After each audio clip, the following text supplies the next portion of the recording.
Turns out the real dungeons was the dragons we made along the way? Well, damn, ain't that poetic, Kev. How's it going? Holy fuck, I feel out of practice for this. I don't know if y'all are ready for this.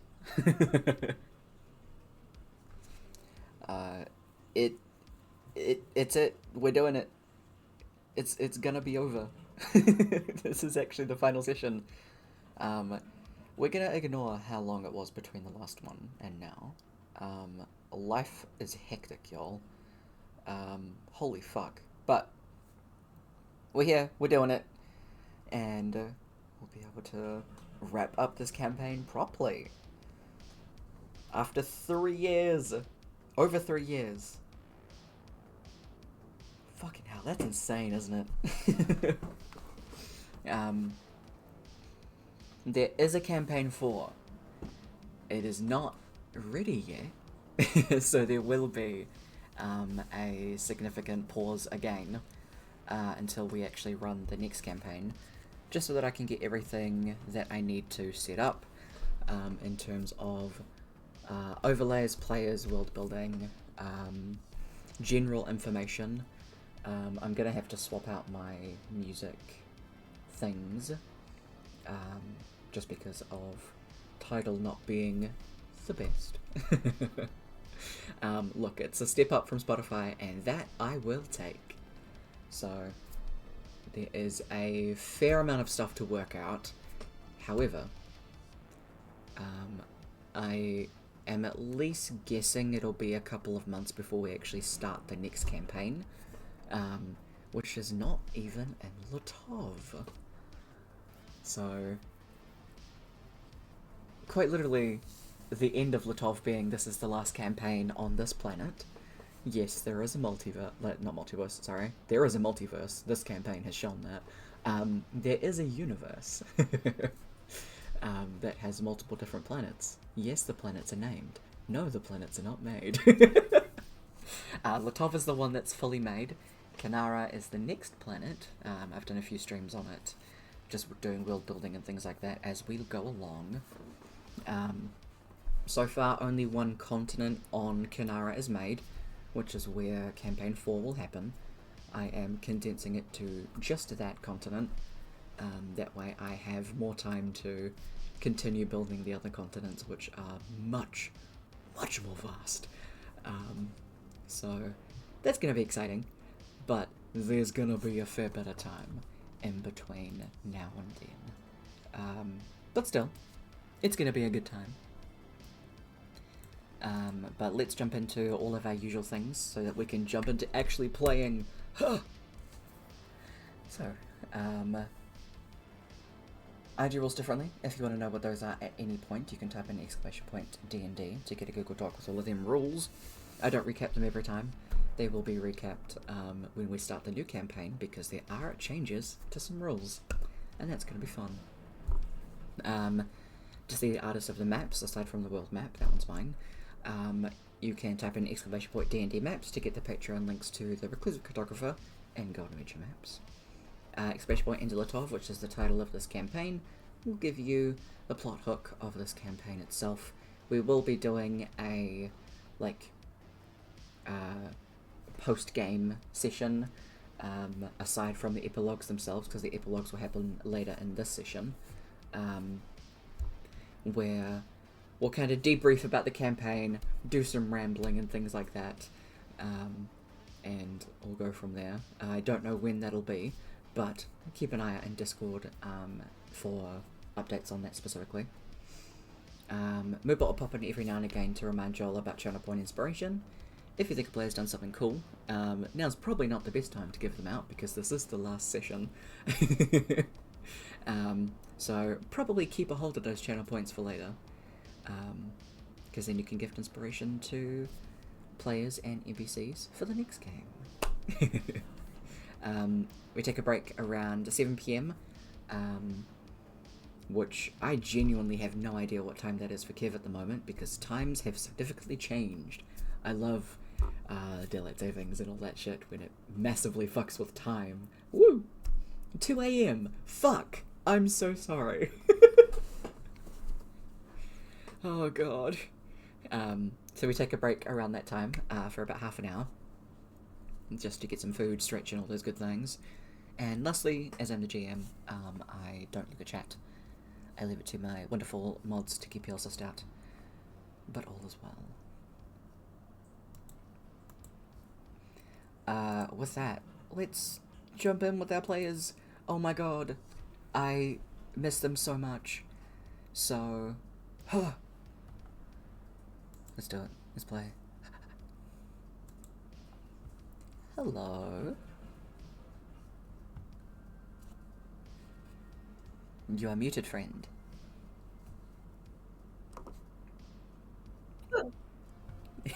Hello.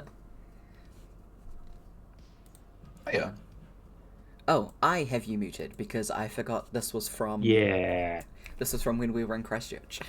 I forgot. Yeah. How rude. I know. How exceptionally rude. Fucking unbelievable. Don't know. I'm not sure I can allow you to come back if you're going to be like that. Honestly, this is fine. I agree. I wouldn't... No, sorry, I need to rethink. I need to rethink that. I'm not going to allow you to leave next time. Oh, okay. If you're going to be like that. Ah, there it is. Holy shit, hi friends. Whoa. Yeah. Yeah. How are y'all doing? How's it been? As I open up some things real quick.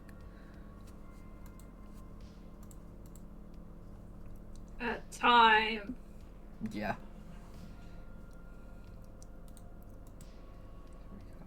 I have no idea why my camera's doing that. I'm not sure. I think the light on it is just being strange. It depends. Are you in your room? No, I'm in the house. Ah. Because the internet out of my room is shit. So I'm facing inside. Yeah, no, fair enough. I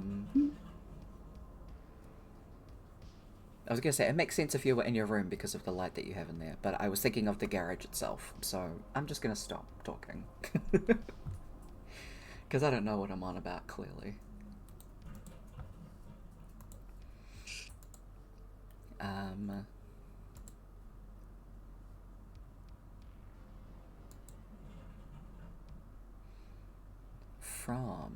We'll start off with a pre-session character question. I don't know if we actually answered this one from last time, so I want to do it anyway because I feel like it will be fun. So, what has been one of your favorite moments from this campaign? It can be from your character specifically, or a moment that you have found the most fun. It is up to you. As I try and think of one as well, because my god, we're going back a bit. This is why I need to start writing stuff down. This is okay. That's why we have notes. Exactly, that's Yeah. Like 3 years worth of Yeah. This is why for the next campaign at least, I have a channel that is like, if you have questions that don't get answered through like a plot point, you can just put your questions in there from the session. So at least that'll happen from there. So if we have a long-standing campaign and there are things that happen that you're like, oi, you didn't elaborate, you fuck, you can just cuss me out in there and we'll get to it at the end of the campaign. That would have been great to do for this campaign, but I didn't think about it until then. Ah, well. That's fair. I'm trying to think of any of the moments. Does anyone have one off already prepared, or can think of one? I think my favorite for the more is just her turning into random animals and causing chaos. That was very fun. We do love Like hopscotch. turtle skipping. Yeah. A cat, turtle skipping. Hell yeah. The big cat, which I forgot which one it was. I think it was a panther. A panther or a jaguar, because you just chased Merlin. Hello.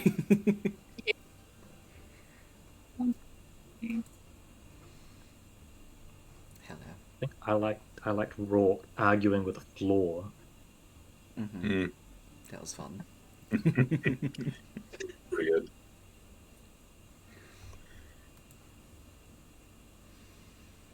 I think the heist was pretty funny. Oh, yeah. Yeah, that was... I think that entire, like, big session was very, very fun. To be fair, I just also really like balls in games. Yeah. Luckily, we're starting with the masquerade next time. Kaba arguing a construct into, like, Oh my god. glitching out. Yeah, that was fantastic. Oh, I love host. Oh, the guard. Yep. Blue light. Memory Oh. appointment. Blue light. Oh, Yep. Yeah. Thulite will be a no thing. man's mind.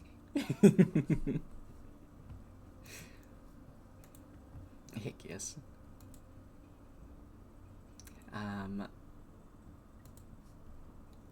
From our... Oh, I can't do math. We're on 108, not 107. Ooh, there we go. So many sessions. So many sessions. Damn. Memory appointment through light.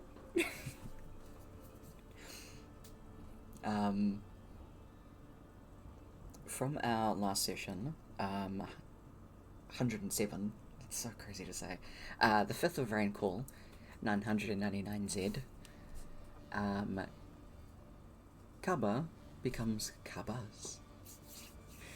As you went through and finally did the splitting up of Kaba. There is now no more ooze. There is just more Kaba to go around.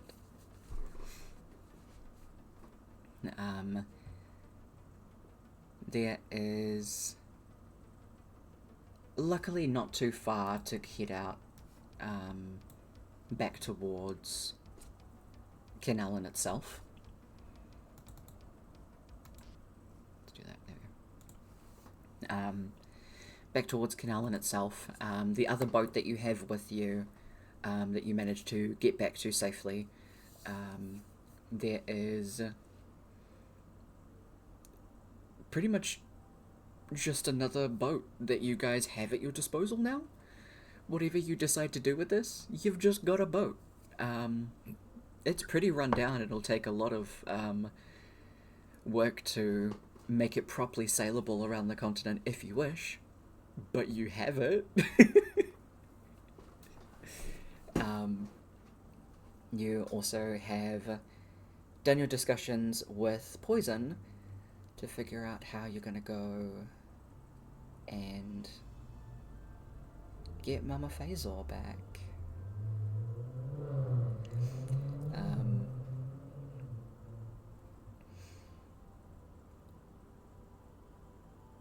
It wasn't too late in the day when you got back to Kenallen.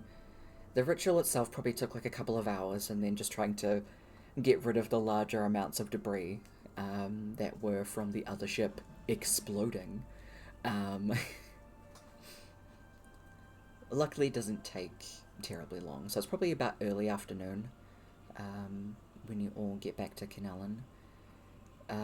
Leola, Amora's mother, has just been kind of pottering about inside the shrine. She feels very out of place here, not exactly feeling like this is her home, even though she's been welcomed into the space. But she's done some, like, cooking and a little bit of cleaning, even though it's been pretty clean anyway. So when you get home, there's a late lunch prepared. It's just a multitude of, like, different salads and meats and things that you can put together your own sandwiches at whatever varying size you wish. Oh, absolutely. She's in the process of just taking out some of the roast meat that has been in the oven and putting it on the table when you all walk in. Poison, who acts like he lives there, is just immediately like, "All right, I can get into this." and immediately like jumps in and starts like piling together a sandwich. Oops. Is there anything in particular that anybody wants to do?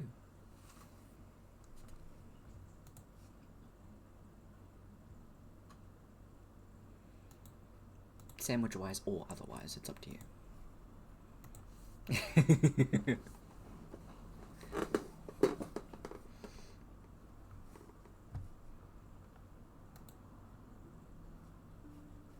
I think Rourke could probably hang back just for a second, kind of let everybody else go in first. Just kind of enjoy watching everyone together. Mm-hmm. Just kind of take a moment and then proceed to make a sandwich he would have to unhinge his jaw for. Nice. Incredible.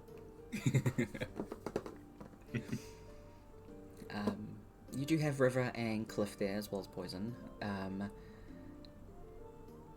Cliff is also almost trying to outmatch you in sandwich stack size. Oh yeah. Yeah. Yeah. You can definitely make it work a lot better because it turns out having an actual jaw to unhinge makes it a lot easier than having a beak. There's only so far it can go, and even then, it's a bit weird. And the fact that I'm bigger. True. Like, yeah. Hell yeah. There are also many very vegetarian options, non-meat options. Leola made sure to have some options there for Amora. Also, Merlin's there too. I forgot he was here. I think to just assume that it's a package at this point. Absolutely, yeah. They're engaged and now they're just a group deal. So I'm getting Moreland. free. Yep.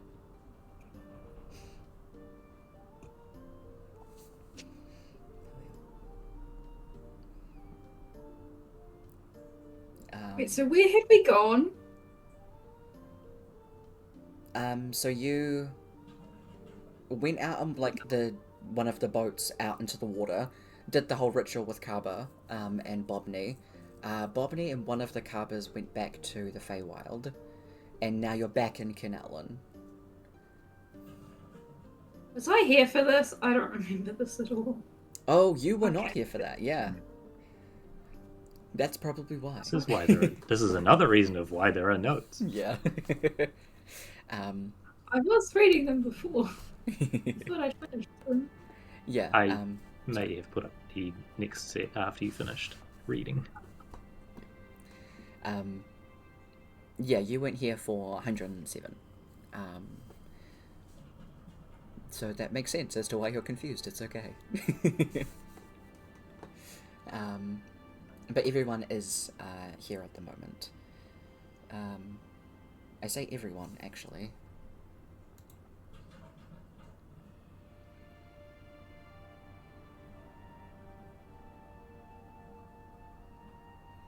Do you think that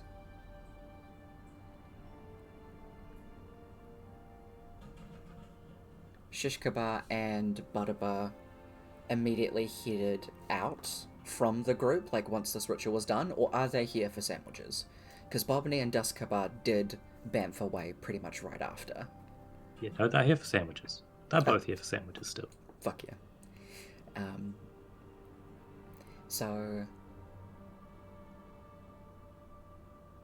there is the Badaba is the green Kaba.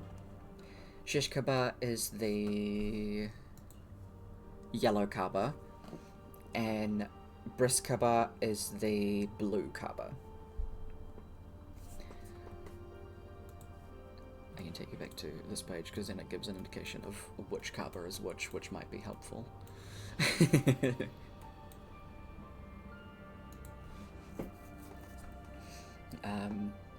Everyone has sandwiches and starts to help clean up afterwards.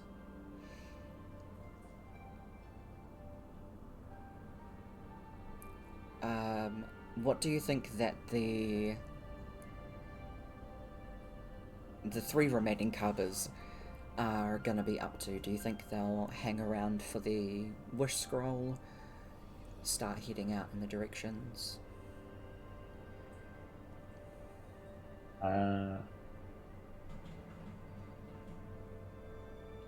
Ishkabar and Briskabar will definitely hang around for the wish scroll, but Budaba might take off towards Holden. Yes, cool. That's very easy enough to do. Heading out towards... probably Shadowfen is the easiest way to get out of Acrania itself. So Budaba or Green Cover will pretty much have the sandwiches and then take a horse and carriage over to the capital to catch the next boat over to Holden. Is there any kind of letter or writing or anything like that Budabar's going to be taking, or is this primarily Green Carver going to show up to his family and just be like, hey, yo, what's up? Probably the second option, unless someone else wants to write notes in terms of his own stuff. No, that's just to show up. Yeah, hell yeah. Leola does give you some of the baking that she has spare, so we'll send you away with just a little like gift basket of all that stuff. Some of it does keep a lot longer, so even though it'll take about...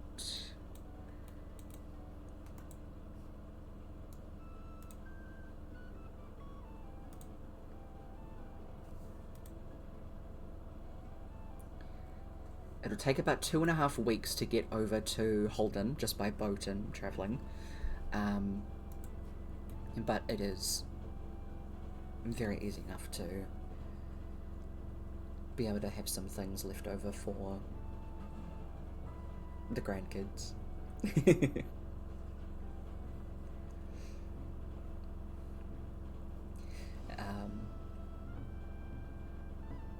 Poison does hang around after sandwiches and cleanup, and turns to Rourke after probably a good couple of hours have passed by. Now I have to do an Australian accent. How the fuck do Australians talk again? Just start by saying g'day. Yay! G'day. So, what do you think we're gonna do for the wish scroll?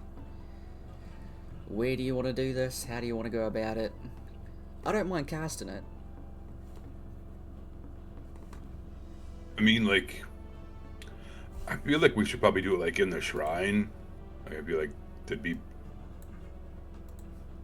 comfortable for her to come back to. That makes sense. Other than that, I don't really know how a lot of this stuff works.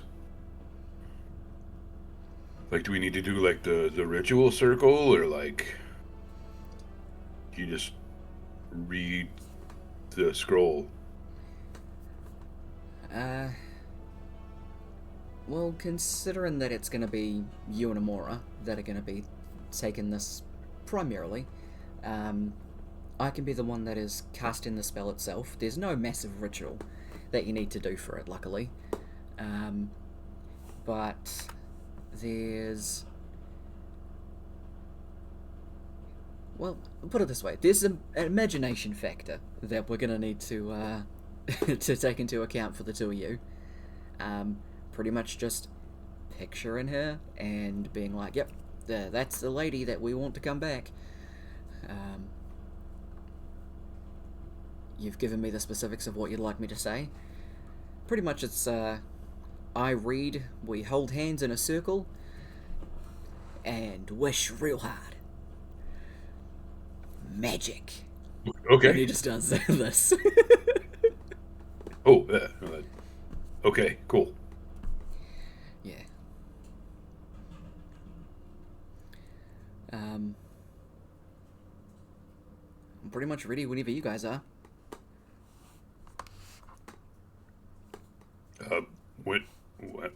want to do with this, Mora? She's just sitting there, sitting there, half a sandwich in her mouth, and like,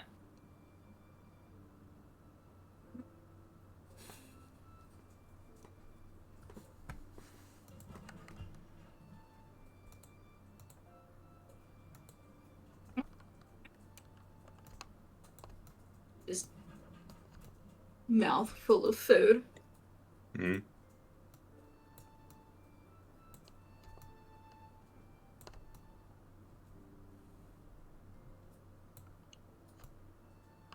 What? I didn't. I didn't get your mouth is full. I didn't hear what you said. She'll like nudge Merlin and be like, "Mm." Okay. Give her a minute. Oh yeah, no problem. Yeah. Looks at the size of the sandwich. Maybe like 3. Oh no, like we don't have to do it like right now. I just Oh, yeah. Well, we can finish eating. yeah.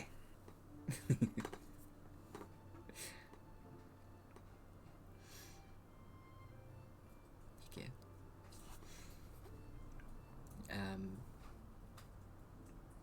You take the time to just chill for a little bit. It's already been an eventful day, and half the day's already gone.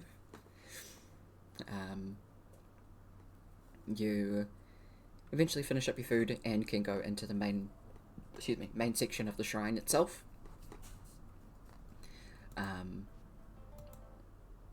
Everyone does gather in this specific space. Leola is there but is hanging back quite a bit. There's all of the pews and things like that people can sit in. River, Cliff, and Merlin are sitting like right up at the front. And up by the altar itself,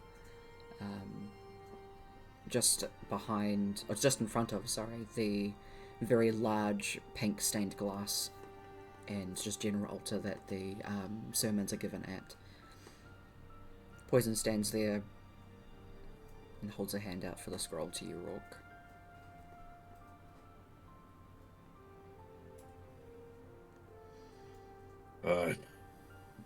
Yeah, that's okay.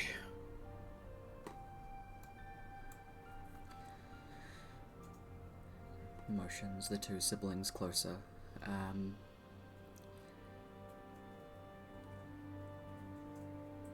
Jaxus has been out and about. I'd say very easily enough someone could have like given her a sending, just to meet back at the shrine in like a certain amount of hours. So as you start to get this set up, the doors swing open and Jaxus comes through. At least like a few months ago, standing in this space, holding hands with your older sister in the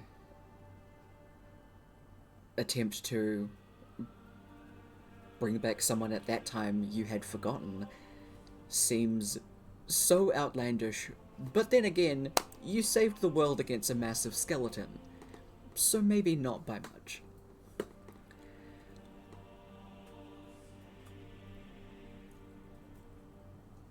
The 3 of you hold hands together,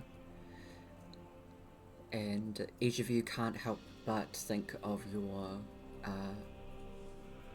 alternates in this moment. I'm wondering if at this time in their own universes that they've finally gotten back to,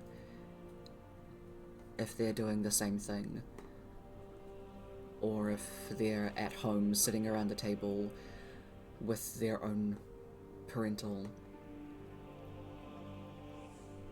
having early dinner or going out shopping, and what gloriously mundane lives that they will get to lead, and that you are each looking forward to leading from now on.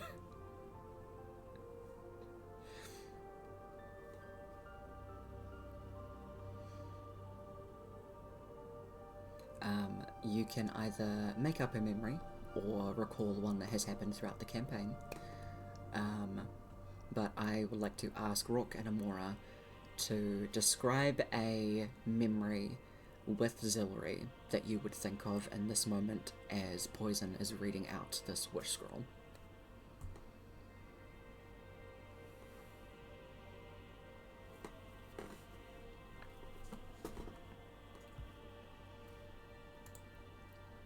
I believe we came up with a very specific wording that I need to find.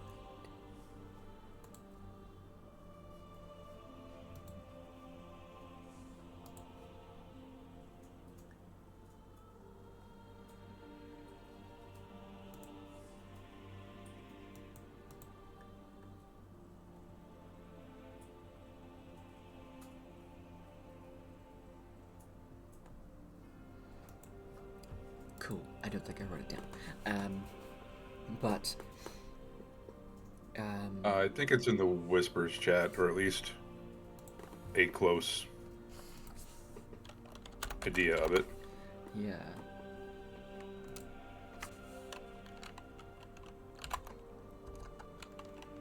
Let's go like this. If I search Zilri specifically. Here we go. So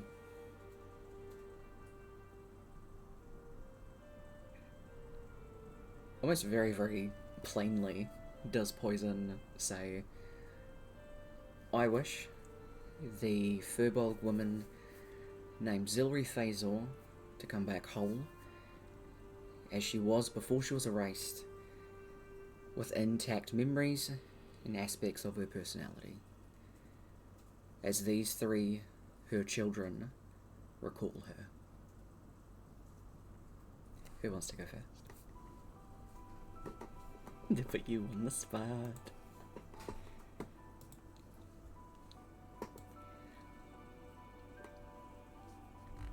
I can go. Rourke, I think, would kind of focus on the first night that he met Zilri. When an angry mob was trying to find the monster that burned down a farm. And she was just protecting him.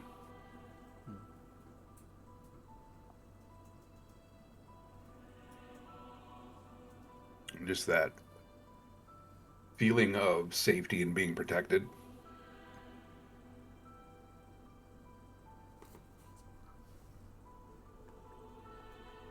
I think that's probably one of Rourke's kind of core memories. Yeah, absolutely. Like why he tries to protect other people.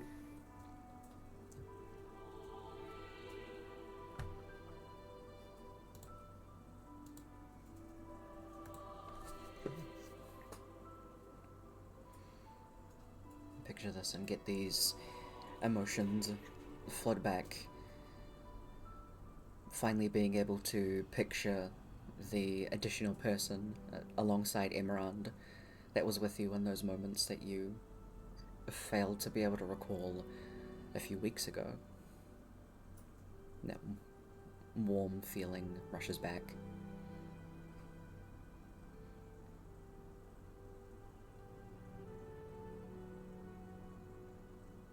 What about Amora?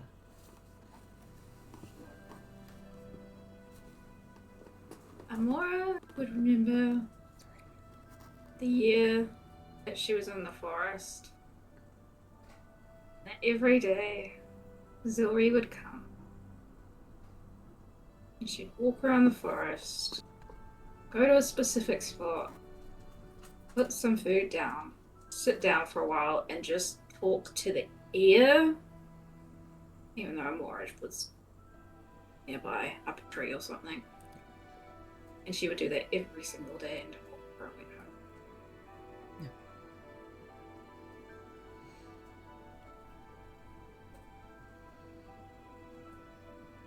With the events of Lixin and all of that Feywild fakery that was that parental figure that he had only known.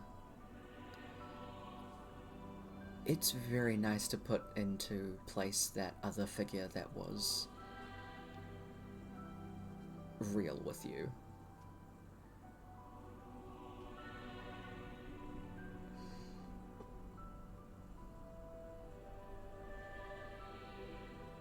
And two of you feel a squeeze in your hands as you're holding Jaxus's. As she recalls the many, many late nights that she had when she was studying to get into the guard halls, which unfortunately she ended up failing to do. She worked her ass off to get in there, but Zilri would continuously encourage her, make sure that she took breaks, make sure that she had food, and when she would be passed out at her desk, drooling over her papers,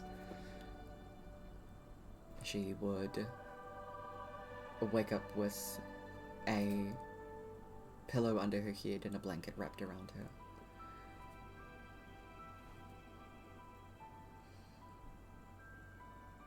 The three of you reminiscing of the care Zilri gave you,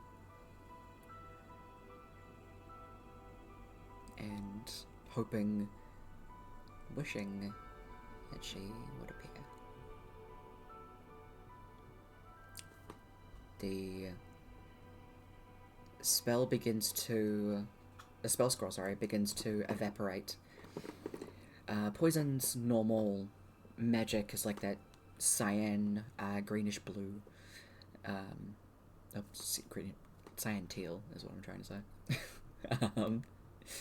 As it begins to evaporate the scroll and encompass the three of you, it grows warmer and pinker as it meets the light coming through the stained glass window of the shrine, where you had all spent many, many, many, many sermons and mornings in here, helping others, as well as just learning.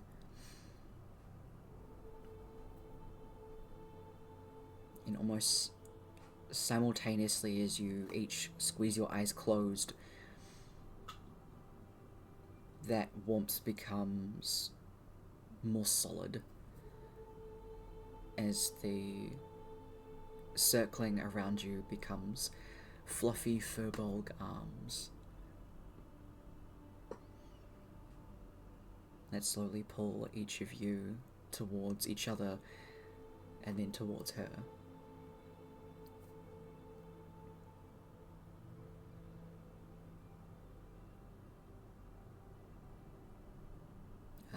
As the three of you are now encompassed in the warm arms of your mother, Zilri.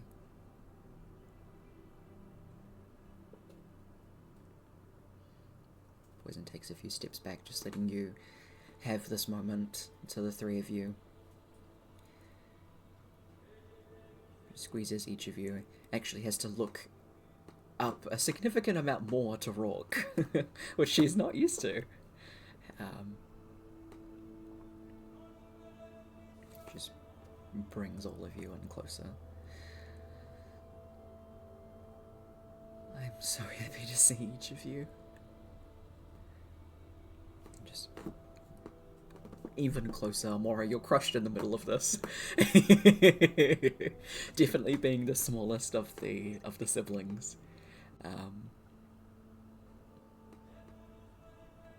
Just in a massive hug.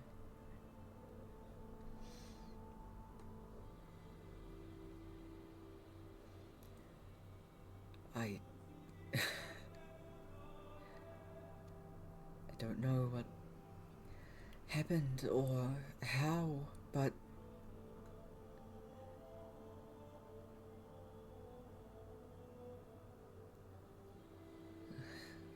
a very large just gap in time. seem to have encompassed me.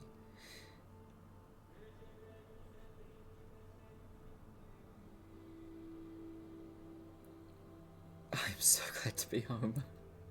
See her knees wobble a little bit. This is essentially like being resurrected. So she does have a fuck ton of exhaustion points. And she does lean into you, Rook. You're very, very easily able to sustain her weight.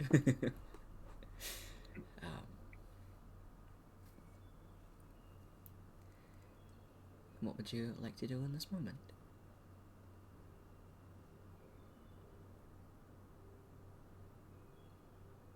Okay.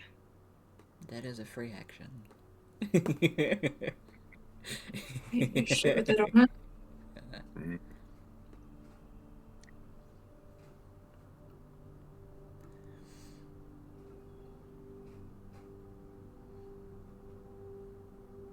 Yeah, Rourke would hug everyone back and just say, "It's okay. You're home now."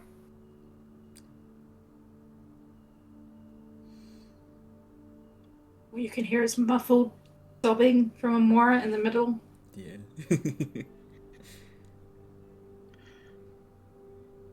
Rourke would like let go for a second and just like reach up, like pick her up.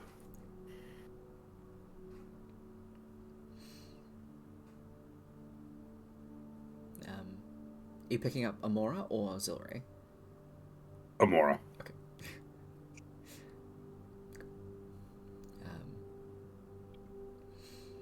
You can each move over to one of the pews that are nearby, and just kind of sit down, sit Zilri down. The three of you can still kind of stay huddled close together in this just little circle of comfort and crying. Just taking that moment as much as each of you see fit. Zilri is incredibly happy to see Jaxus. The last thing that she remembers, Jaxus was not here.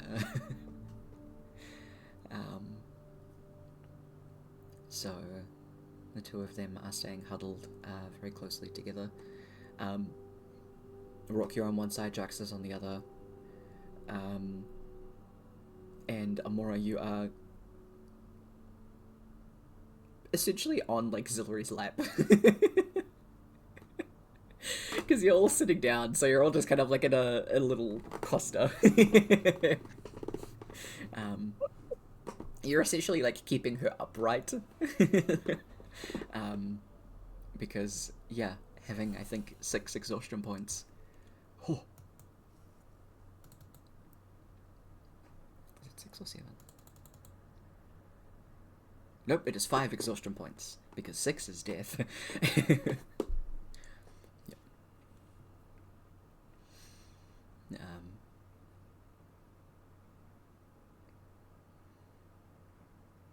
You all stay like this for a good few hours, I'd say, before being able to kind of migrate back into the house itself. Rourke helping Zilri into her room, into bed, just so she can rest.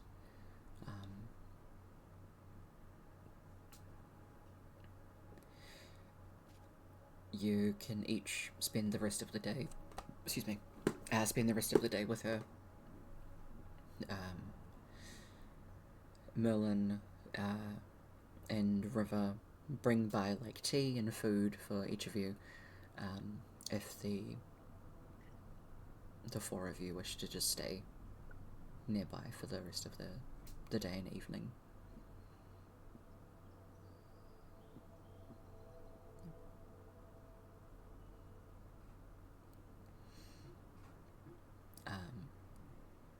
At some point,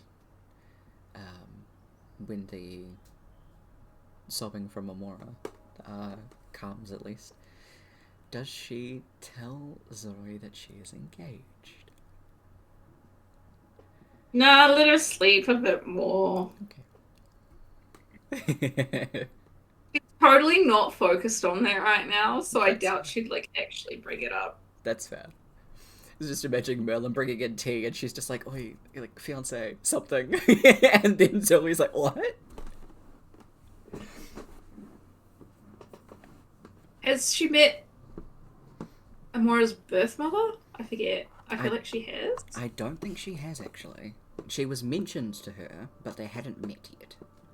Leola is staying away from the group of you, is just letting you have your space. But Leola is like pottering around in like the kitchen and the lounge area. Should probably do that the next day. Yeah. After she's had a little bit of rest. Yeah, absolutely. Sweet.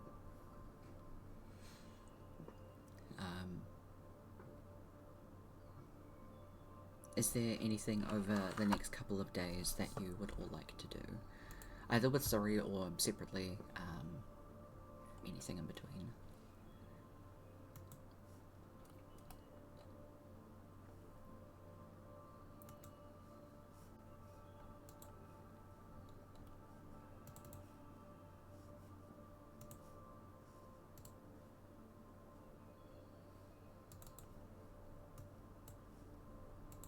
I think like some point the next day, Roy would try to bake something for Zori. I was thinking the same thing. Mm-hmm. And then just introducing the mothers.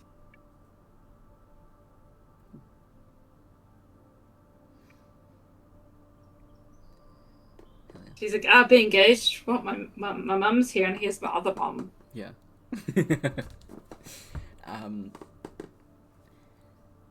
Rook has done quite a bit of baking with Zilri, right? He's been in the room. Yeah. He was a helper. Okay.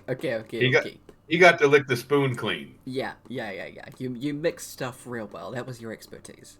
Yep. Yeah. Yep. I'll get you to give me a... Because are you doing this together, the baking? Yeah, sure, why not? Okay. Yeah. In that case, what level of cooking and baking has Amora done? Oh, heaps. Okay, hell yeah. She helps Zori out, like, all the time. Okay, cool. You can either... One of you roll a... It's dexterity or intelligence with advantage, or you can both roll separately. It is up to you. So you are helping each other. What are we doing? Dexterity or intelligence? Intelligence. Mm-hmm. So you can either roll separately, or you can give one person out of you advantage. Well, neither of those are great for me, personally. Yeah, I got a +3 to Dex, and that's yeah. I got a plus one to Intelligence is a Dex, negative. my +2 to intelligence. I will let you know if Rourke is making this, then it cancels to just one roll.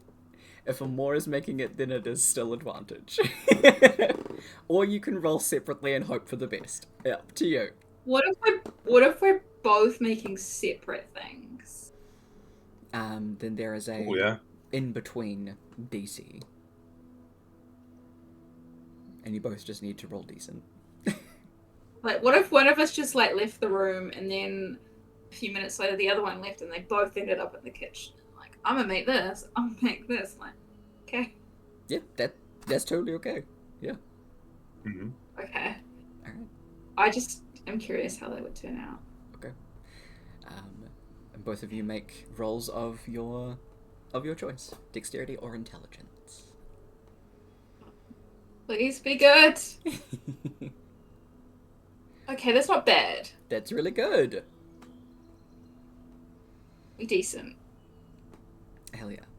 Are you both keeping those rolls? Just because it's the last session, if there's inspiration, it's up to you. How much inspiration do I have? 1. Yeah, sure, why not? Bacon's... Yeah, let's see. Nice. Better. So. 16 and 15.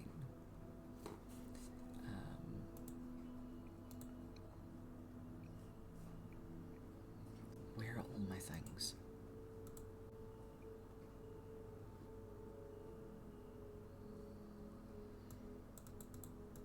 Because I think it's absolutely hilarious to use in this moment, and I still have some.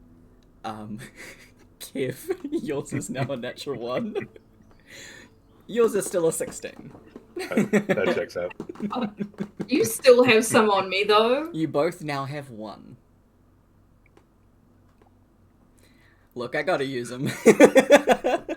I keep forgetting, and this That's is just fair. for fuckery.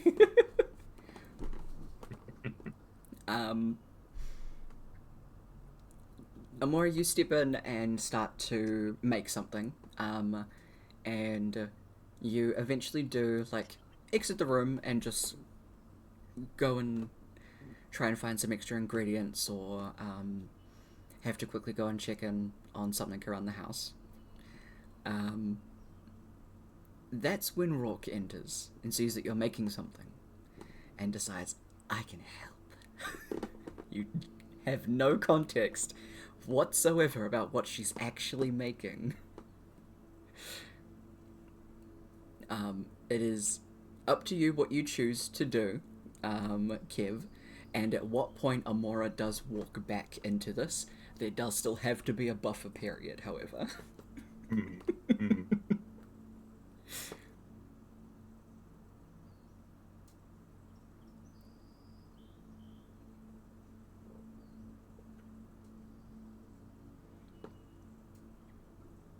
I feel like he would just do something like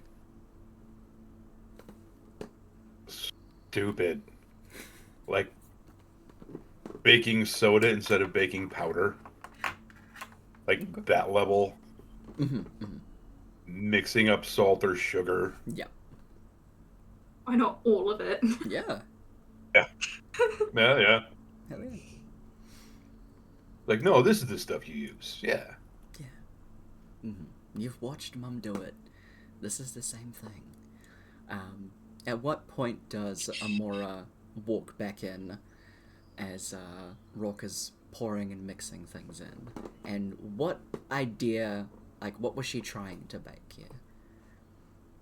What I think she was gonna make was like some like banana bread or something. So she was just letting it sit, you know, you make it sit for like an hour. Yeah. Or something. She would come back in after that hour.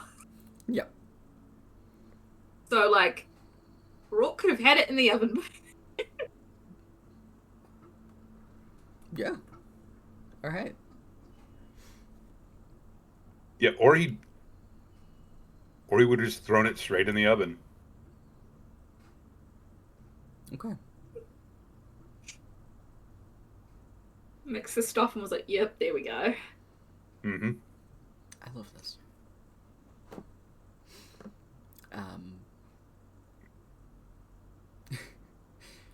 You... And then, Sorry. or like he would also make another loaf. Yeah. But using the wrong things. Okay. Hell yeah. And just because he didn't want to disturb Amora's, put hers in the oven Ah, okay. I love while this. he's mixing stuff up. Okay. Hell yeah. Ruined 2 banana breads.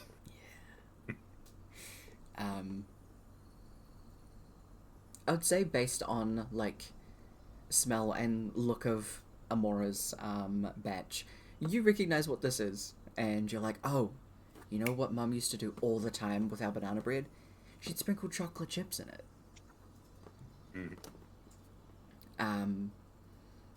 There are containers that are in the fridge and in the cupboards. Some of them aren't labeled. They were facing the wrong way, but they're not labeled. Mm-hmm. And you just kind of grab them and sprinkle some onto the top because you're like, okay, I know what this is. That's probably the only thing that you do to Amora's one. And then you go about and make your own. Tricking in whatever necessary. And also putting some chocolate chips on yours, because obviously. Mm-hmm. Oh, yeah. Rourke has just chucked his in the oven when you get back in. Yours has been in the oven for like an amount of time.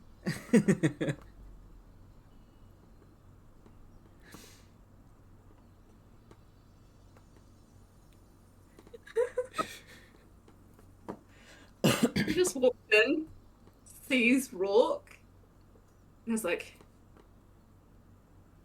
where's my dough? Oh, I put it in the oven.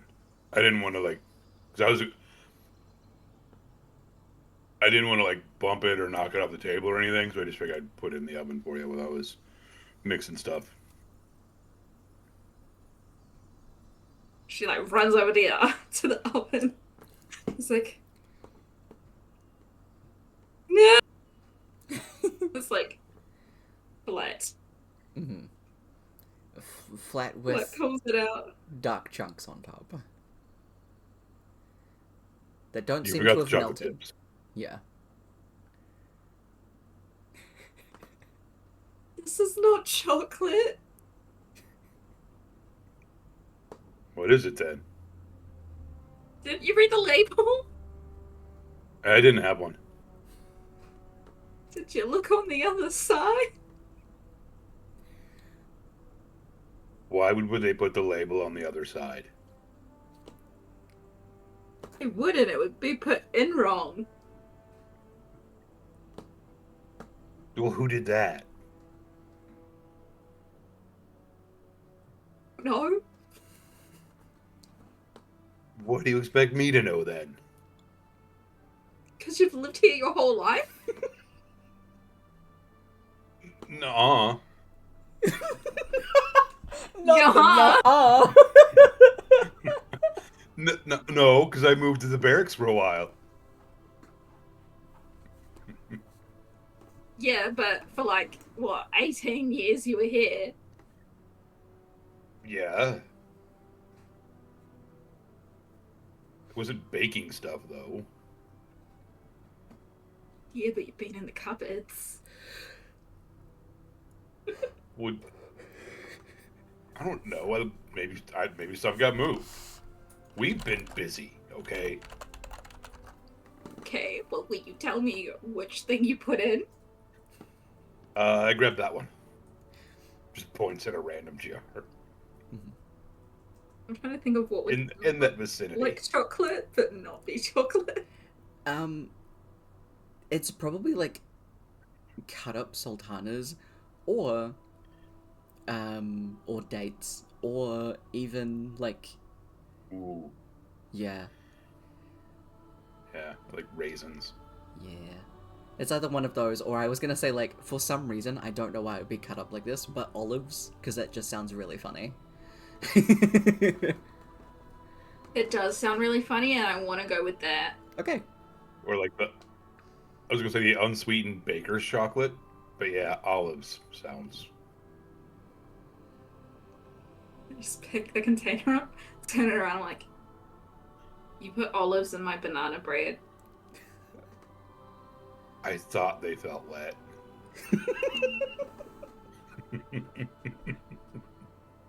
And you didn't think, oh, this doesn't feel like chocolate?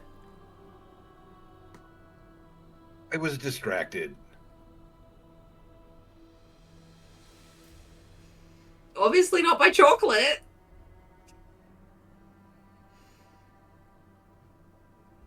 Listen, like I was trying to help, okay?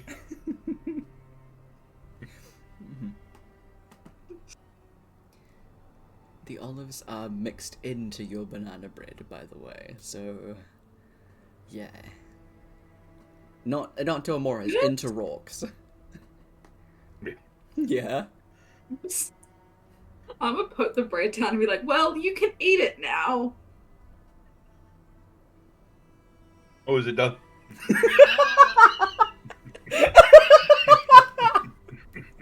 Or Or do you want to play a prank? What do you want to do? Give it to people. Obviously not Ma. But everyone else. Okay. Hell yeah. I'm gonna start chopping it up into like slices. Mm-hmm. Put a little bit of butter on it. And then start handing it out to everyone and be like, Just to cover up the olive. Okay. mm. And I'm not gonna specify who made it. Okay. You can do that. Currently in this house, Poison has already left. You have River, Cliff, Melon, and which two covers? You have Butterbar and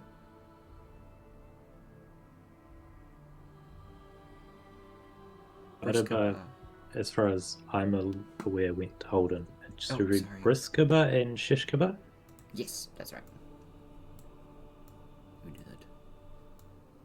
Yeah, so you have yellow, blue, Kaba, and you have River, Cliff, and Melon. Cool, they're all getting a piece. But all I'm Feel gonna like do it- is like grab a plate, leave it down in front of them, and then just walk off. Okay. I feel like if Torbeck is And there, then I'm gonna make he a would new batch of banana. definitely also get a piece. Hell yeah. Oh, Juxus is also here somewhere as well. I'll give it to her. She's probably in with Ma. Yeah. None of the parents are kidding. Okay. They're all sitting around in the lounge area. For the hell of it, I'm gonna say, Cliff, Merlin, and both Carbers are playing a card game, and River is off to the side reading. Each of you gets given a piece of heavily buttered bread. Just placed in front of you by Amora. Did you say that Rock was also taking one in? If Torbeck was there, he would absolutely be given a piece. Yes, absolutely. Torvik Just would be there too. Sorry. On principle. Torvik is involved in this card game too. I did forget, I'm sorry.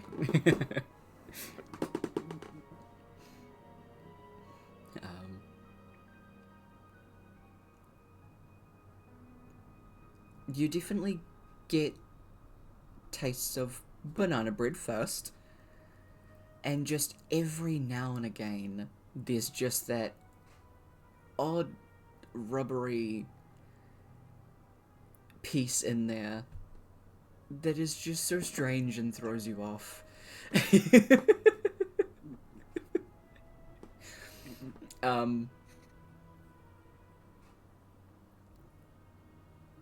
What would the Kaba's reactions be, do you think? I don't know what olives taste like, because I don't eat them. Probably like Yeah, bite too. into it and sort of chew a bit, and then coming across one of the pieces, sort of slow down and stop, and like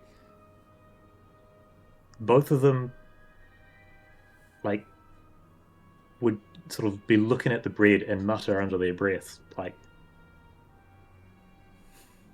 "Think olive this bread."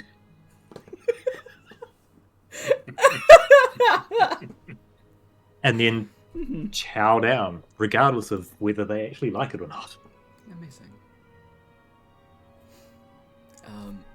What do you think Torvik's response would be?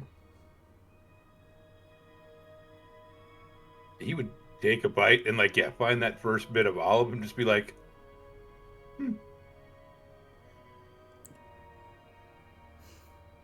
I think I will need this recipe. Amazing. Because Amora gave it to Merlin,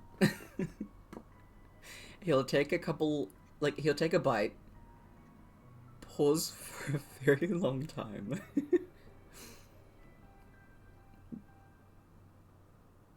Before taking another bite and seeing that a lot of the people around him are still eating it, and he feels like he's not sure what to do or feel about it, if this is a social experiment and he's currently losing. So it takes him a long time to finish it, but he does. But he just takes a very long time in between each bite. Cliff eats it, no problem. Dude's chill about it. He's like, hell yeah, new Once the recipe. carver's finished theirs, I'll start staring at Merlin, sort of increasing the peer pressure to finish it. Yeah. He does have like a glass of water with him that he does have to. He finishes quite quickly, and he's still got like half of the loaf of like piece that he has. He does get up to like grab himself a glass of water almost between every bite. But he makes sure to swallow the bread as the carvers are staring at him before he gets up to leave. Yeah, probably after like the second time that he goes to grab water, as he walks past Amora, the second time to get another great drink, he like fills up a jug to take with him. It gives you like a kiss on the like at the top of the head, Amora, as he walks past, and he's like, "Bread's really good."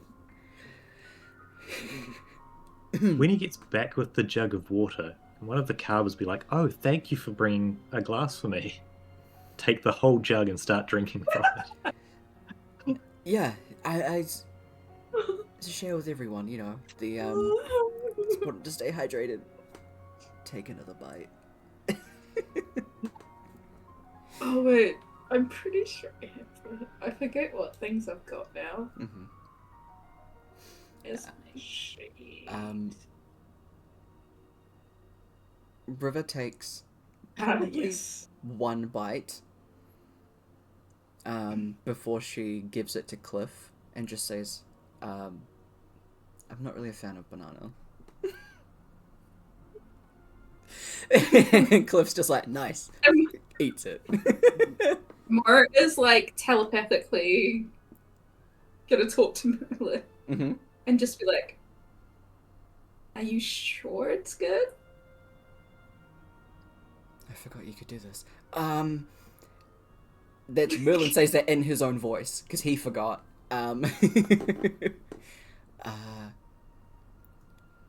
It's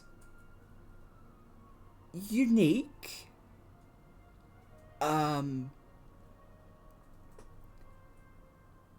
What did you put in it this time? Brooke put chocolate in it. Oh, Rourke helped. Yeah. Okay.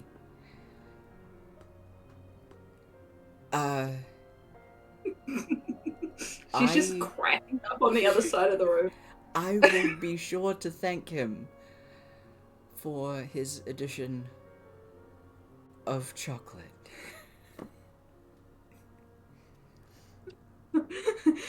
Through the laughter, all he hears is, "Or you could tell him it was horrible." I feel like it's too early. Like, he's known me for many years. I feel like it's too early to start off on that kind of foot when we're about to be related, you know? I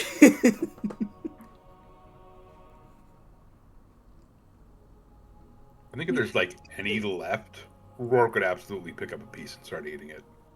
Oh, Yeah, everybody else seems to like it. yeah. Does Amora try some? Nah. She doesn't like olives. Yeah. But she will be like, and Merlin said, "I double dare you to tell Rourke that you don't like it." Is there any repercussions for choosing not to do this? Yes. Can you give an example? It'll be very hard to find me. Fuck. You don't hear Merlin swear very often. Swear out loud too, because that would be funny. I think so. He would have. Everybody's like, Cliff just turns to him and just says, "Oh, you got a bad hand." He's just standing there and then just slowly nods as he eats the last bite of this bread.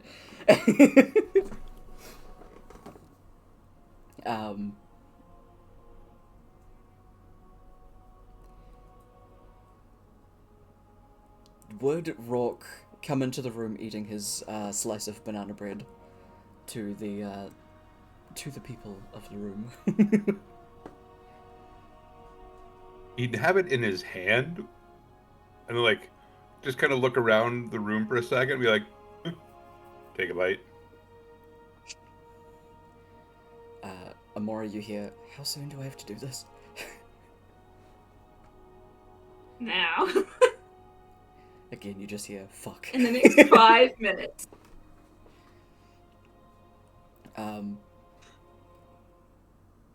Merlin very slowly, like, closes his hand and puts it on the table. Hey, Rourke, buddy. The chocolate chips, in the banana bread, maybe give them a miss next time. It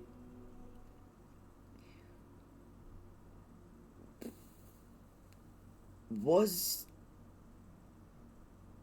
not chocolate and not great. Oh, yeah, funny story. It was olives. Oh! And Merlin just stands up. Just leaves the room. Like, it is kind of a nice, like, salty sweet thing, though. You just... Once yeah, you get past the texture, yeah. He just gives you a and pat on some the of the shoulder. taste. Does Miller just get up and leave? Yeah. He just walks past you, Amora, in the kitchen as he walks to the nearest bathroom. Mora's just like, yeah, he needs to start saying what he thinks. And walks on to find him. Yeah. Meanwhile, Cliff is like, oh, olives. You know, I never would have thought to put that in banana bread. But yeah, the texture, Yeah. and the salty, yeah. Yeah, like, I totally meant to grab the chocolate chips, but I was distracted. But I mean, once you kind of get, like I said, you get past the texture and like the taste a little bit, and it kind of works. Yeah. Oh, Torvik wanted the recipe, by the way, so now you know. I know, yeah, that makes sense. Yeah. We're down to play. Do you want to play?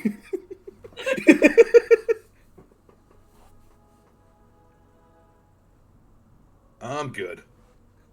Okay. I think I'm just gonna go for a walk. Cool. Have a good walk. Yeah. I'm just gonna Good look luck. at Merlin's hand. Like, oh, he did have a bad hand.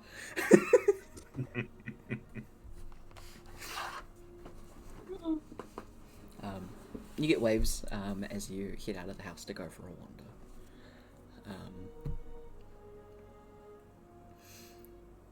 Is there anywhere in particular that Rourke is gonna take a walk to? He's just really gonna wander around town for a while. Just gonna checking out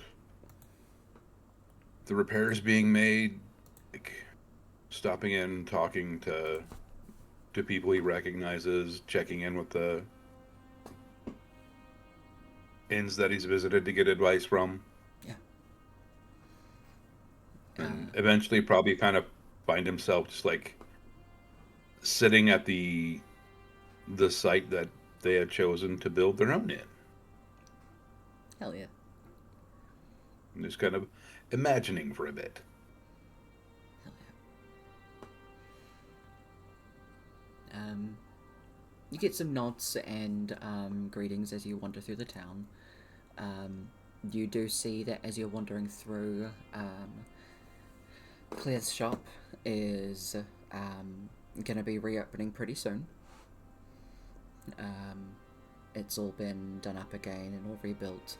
A lot of the buildings have been rebuilt already, and pretty much everything's back to normal now. Everything seems to be thriving really well.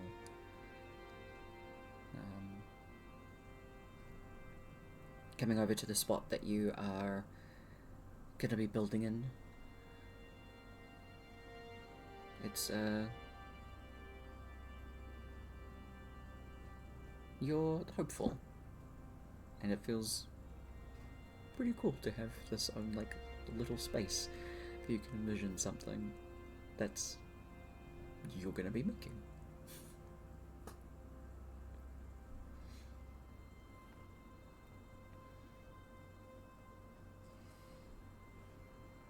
Like running through ideas for the menu and be like, olive bread, available by request. Hell yeah. Definitely up there.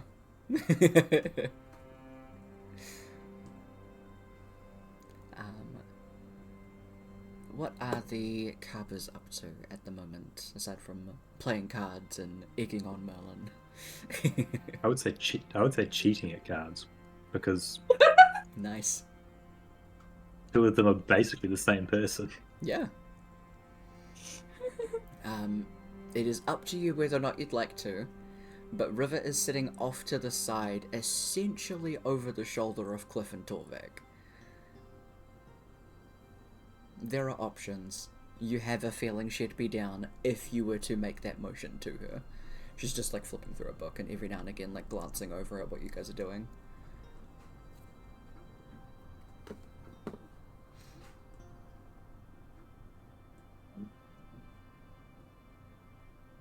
I think one of them will try and catch your eye. Riskoba, probably. Okay.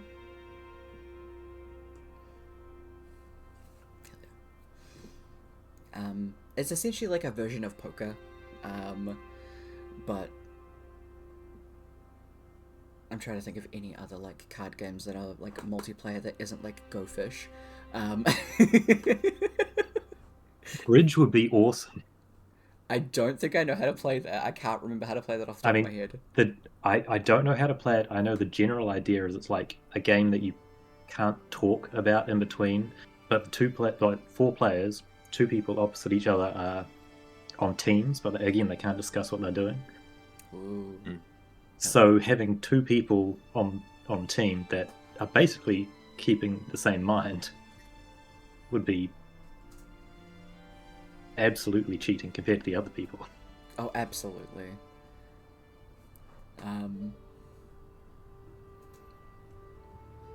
I think beforehand it was more poker-esque because there were 5 players. And I think once Merlin got up to Exit is where you guys switched over games, now that there's 4 of you. Do you think that Torvik would have let the Carvers be on the same team?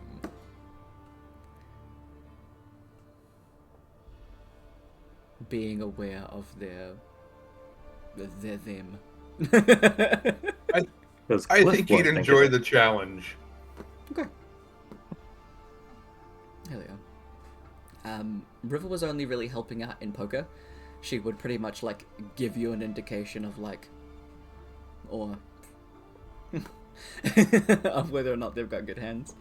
In bridge, she's just watching from afar, being like, "Oh, this is fuckery. I am enjoying this." So Torvik and Cliff are on one team, and the Carvers are on another.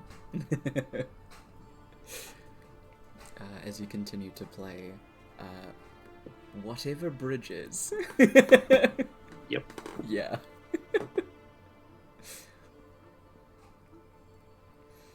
I feel like at some point, just for fun, Torbeck would cast Zone of Truth. Just kind of like quietly under his breath. Mm-hmm. Mm-hmm. And then just ask random questions. Ooh, hell yes. What kind of questions are you asking this little group?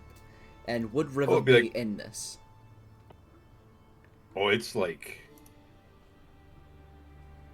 It's a 15-foot radius. Oh, yeah. Yeah. About 3 meters. And he'd center it like on the Close. table. Amazing. Basically the whole room. Yeah.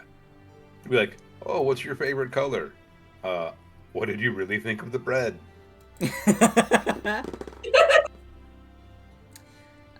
River is fine. What color is the sky today? Ooh, okay. River does resist it. Cliff doesn't know what's happening, so he's chill with it. It depends on whether both of the Carbers would like to choose to fail or try and resist it. It's up to you.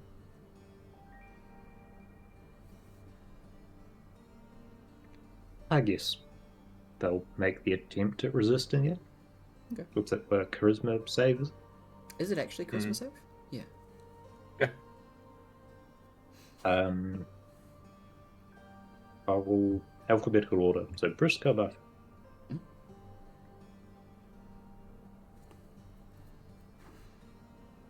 Okay. Does 18 surpass Torvek's spell save? No, it's a 19. Nice. Cool. Cliff is entirely truthful. He doesn't know what's happening, but he's just like yapping, going with it. He's chill. He's having a good time. What about cows? For the most part, they'll try and sometimes answer the same question with the same answer. They'll try and sort of disguise things a bit by having one answer and the other one just try not to answer that question in particular. Mm-hmm. But when you get to like, what's your favorite color? They each answer their own specific color. Hell yeah. But yeah, he wouldn't ask anything about the game. At all. It'd just be random weird questions like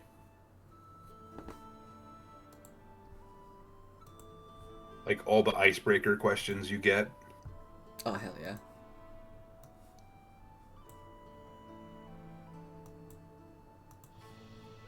And he'd wait like right before somebody was going to bid or whatever.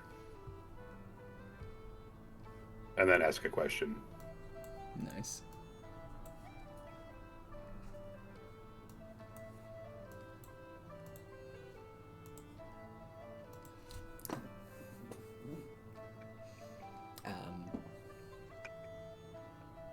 Can you also be Zone of Truth by your own spell if you choose to succeed or fail? Or like, how does that work? Because I'm interested now.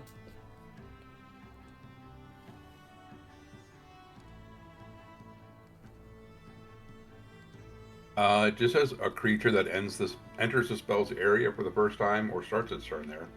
Oh. Which should technically include yourself. Yeah. Is Torvik taking If part? you're within it. Yeah. Nice.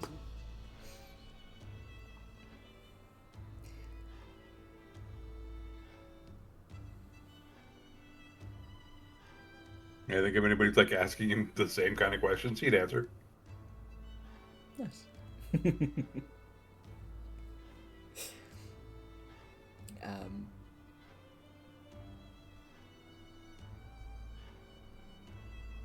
Or would she? She would. She succeeded and knows vaguely what's going on here.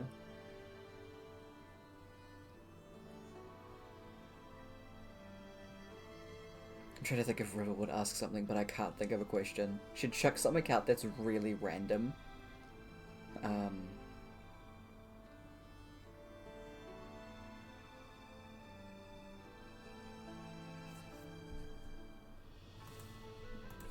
I, as Tyler, can't think of one.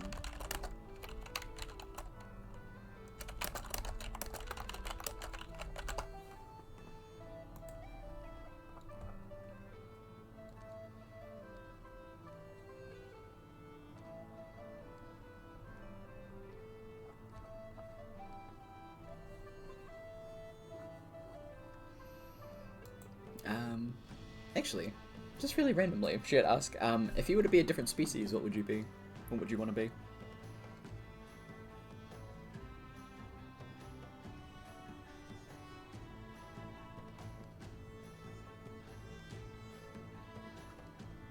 Cliff says, well, I like being a bird, but I think being an orc would be pretty cool.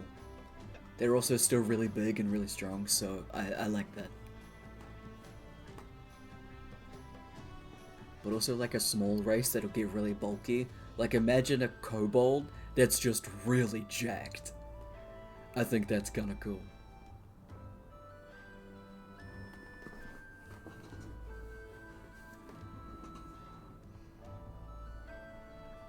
A bridge of truth. I like it.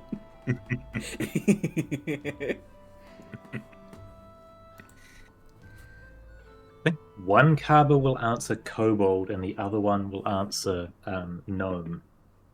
Okay. I love this.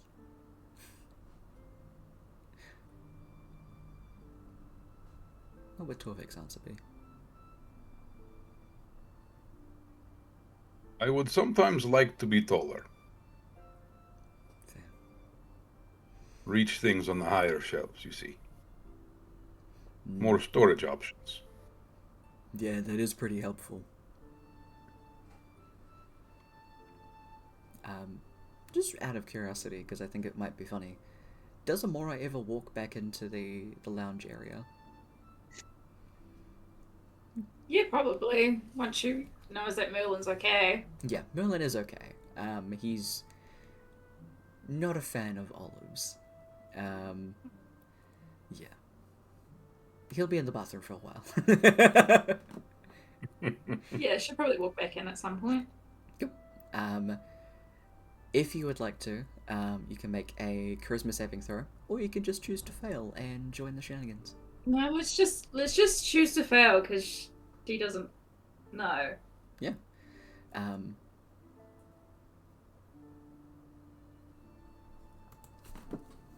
When you enter and everyone's kind of answering these questions, River does repeat the question to you.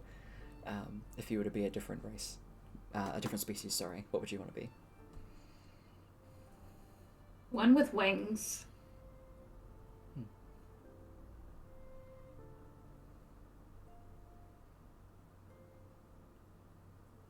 Have you ever tried talking to a bug?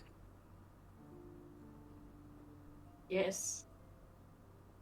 Interesting conversation? Yeah, actually, they explained to me their whole society's expectations and rules. What bug was that? A beetle. That makes sense. In your little zone of truth aura in this little lounge, you can choose to keep asking each other random questions if you'd like. It's up to you. If anyone else can think. Mora wouldn't even realize because she would just still answer the questions anyway. Yeah.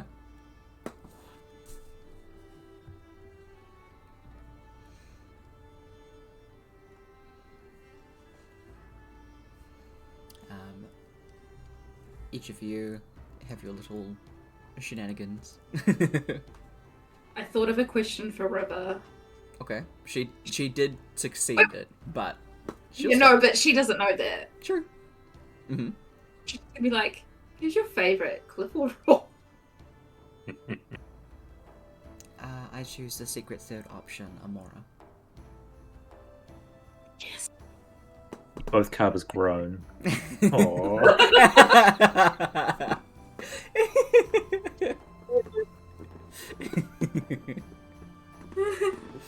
She just laughs. They'll both then turn to Cliff and say, "Which is your favorite, Rock or River?"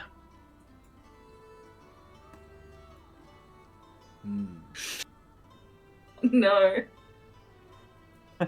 He puts a hand on both of your shoulders. Secret 7th option, and 8th and 9th and 10th option, Kaba. Yes! Yeah. He's very stoked with his answer. But I do just Others like lose everybody. this round because they've lost focus on what they're doing. Yeah. I love it. Or just thinking of weird things to ask each other. Absolutely.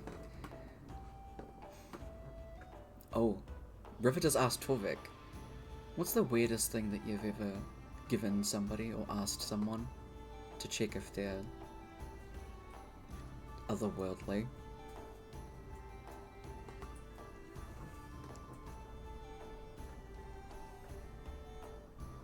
It's very fun if you ask someone to name all of the prime numbers.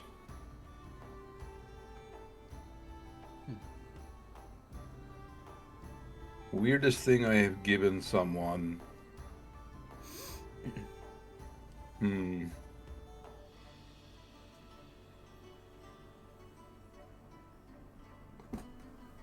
I once made porridge with garlic, iron shavings,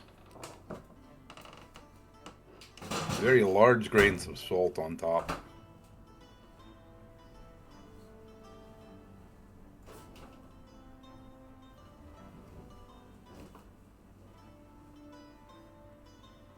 Milk that may have come from a manticore.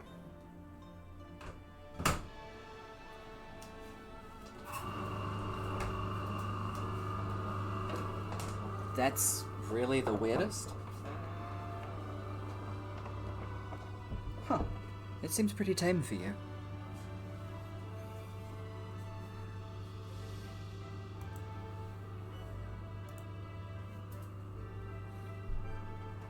Well, may have been given to one of my superiors in the order.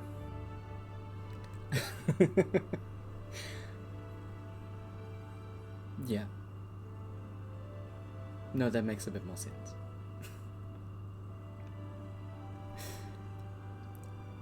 He had no sense of humor, always so serious. I suppose he didn't lighten up, did he? Well, in a sense he did, with the vomiting.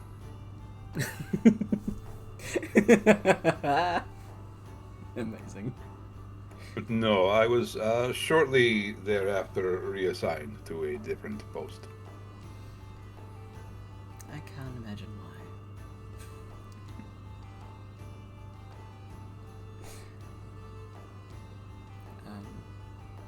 Your afternoon continues. I'd say once Merlin is feeling a bit better, he does approach Amora after. And I'd say during the next, like... You guys there. You essentially have the next 2.5 weeks of just chilling and doing anything that you'd like to. During that time, you do get to have a conversation introducing Leola to Zillery. If Amora would like to be the front of that conversation.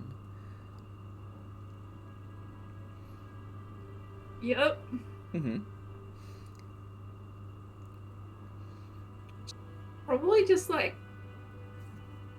grab Leo and be like, "You need to meet someone." Are you sure? I mean, I know she's been resting for a very long time, so she's slowly getting up and about again, but I don't want to stress her out. And also, I don't know, I'm just very nervous. As she was rambling, Amora was just like pulling her along. That's fair. There is a significant amount more rambling than I just did, Yeah. so... Until they get outside the room and she like knocks and opens the door. You just hear Zoe call out, "Come in." Leola is immediately like, "I should have brought tea. I should go and grab some tea first." Like pushes her in the door. Obviously the door is open first. She's not pushing her into a hug. Yeah, absolutely. Leola steps in and her rambling stops. She just immediately kind of like freezes and tenses up a bit and just goes, "Hello."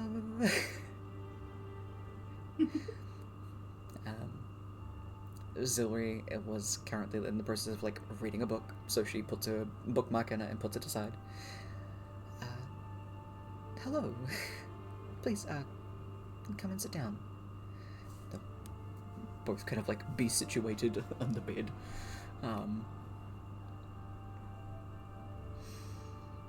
Leola just is like looking at you. And Zilri is mildly confused, but is just being like polite. She just looks at both of them and then goes, "Ma," towards Zori. "Ma, this is Mum." Oh, okay. I wasn't sure. It's a pleasure to meet you. I'm Zilri. And the two of them just start having like a conversation. Leola's very awkward at first. She just like shake her hand, and just kind of go off in a little bit like a ramble about like, Amora has been shaped into such a lovely young lady, and I'm sure that's absolutely thanks to you. And she kind of like stutters trying to find the words and things like that, before Zilri just places a hand on like her knee.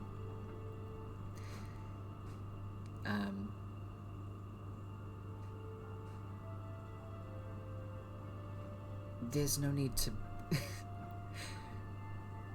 be awkward or apologetic in any way. I'm very glad to meet you, and I'm sure that the opportunity to get to know Amora is going to be very rewarding for you. I will absolutely happily tell you all of the beginning stages that you'd be interested in. Actually, and she reaches down and pulls out this little like memory book, and it has like these are Amora's first words. This is a drawing of Amora when she was first like brought into us. This is our first family portrait, kind of thing. It starts flipping through a version of like your baby book, and she also reaches and she has one for Jaxus. She has one for Rourke.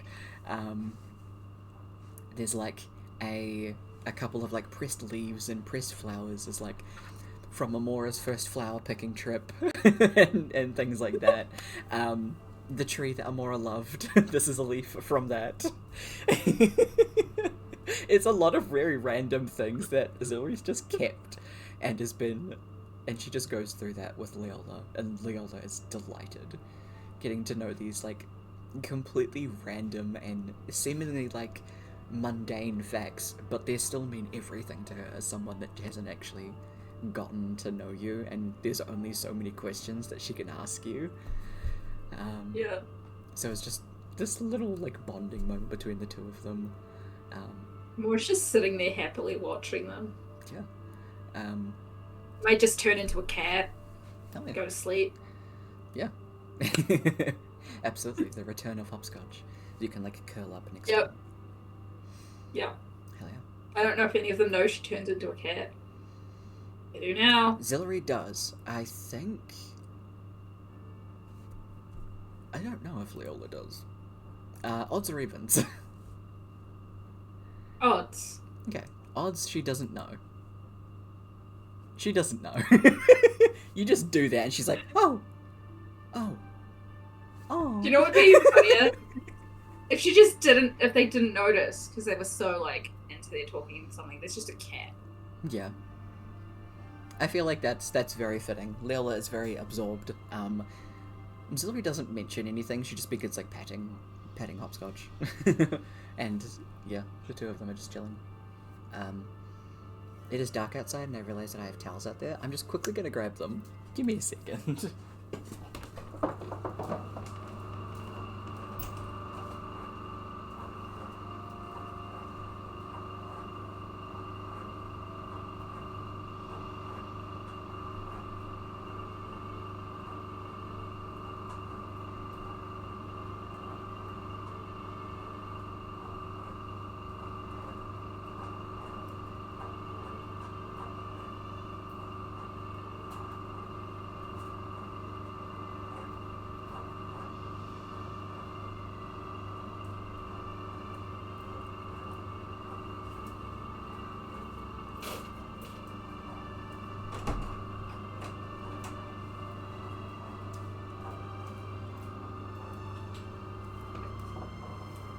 Sorry about that. It's nice when things that are mine remain in my possession. Because that doesn't happen very often around here. Okay. But yeah, it's a very lovely moment between them, where they chill, and just get to know you while you're right there.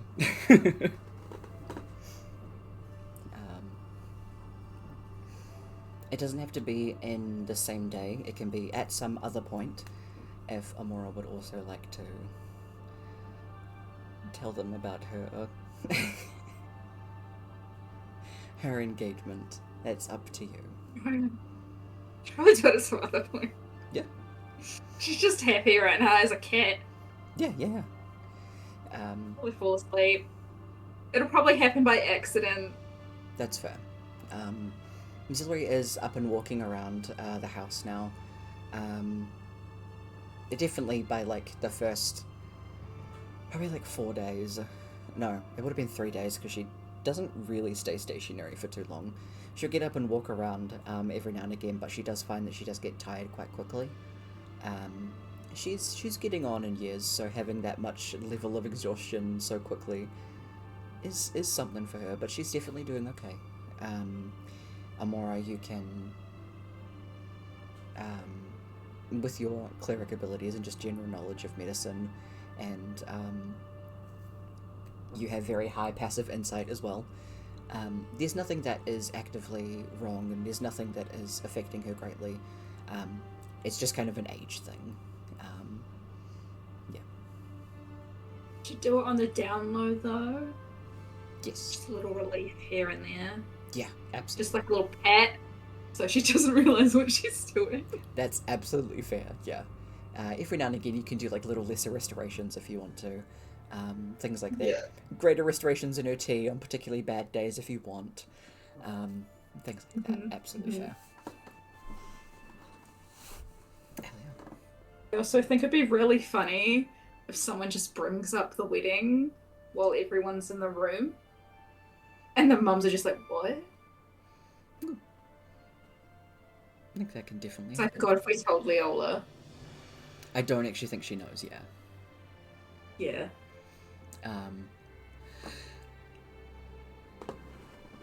There's definitely a lot of like family dinners where all of you are gathered around like the dinner table. Leola and Zilri have definitely taken up a lot of cooking and baking together. That is something that they share great passion in, which has been definitely great for everyone in the household because yay, sweet treats.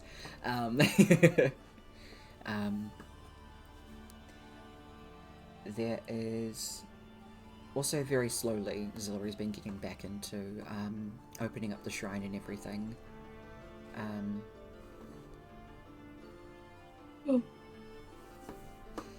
And you do notice that not as many people tend to come by to the shrines anymore. There are still like a couple of people that were very, very much regulars that would still come by. But you don't really get a lot of newer people passing through. Is something that all of you recognize. But there's definitely not any of the like vandalism and things like that that were happening to a lot of the shrines. That definitely seems to have been and gone.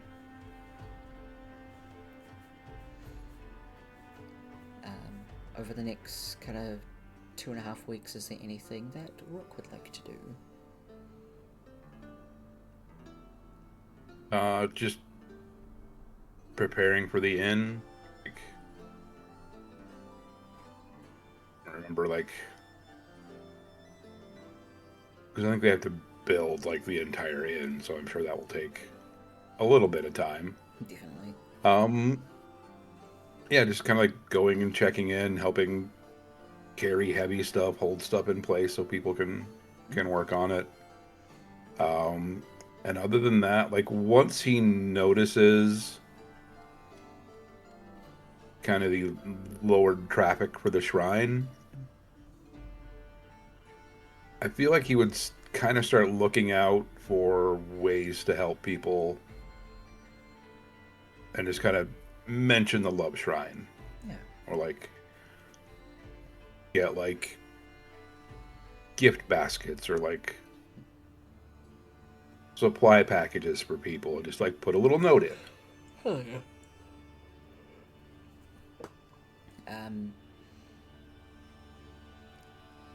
River and Cliff are also around when the tavern's being built. They do tend to stop by over that way quite a bit. Although probably at one of the dinners where all of you are together, they do mention that they are going to head back to Murstone for the festive celebration, which is happening pretty soon. It's essentially like this world's version of Christmas. Murstone always holds a very large feast, as well as the two of them want to talk to the Empress about the gang families that are still roaming around within Murstone and just in general. They've definitely taken a front on checking in with the Adventurers Guild around Kinallen, especially because Kinallen was affected by Comet, so they're trying to make sure that all of that's been cleared. So over the next couple of weeks you kind of start to see them a bit less and less.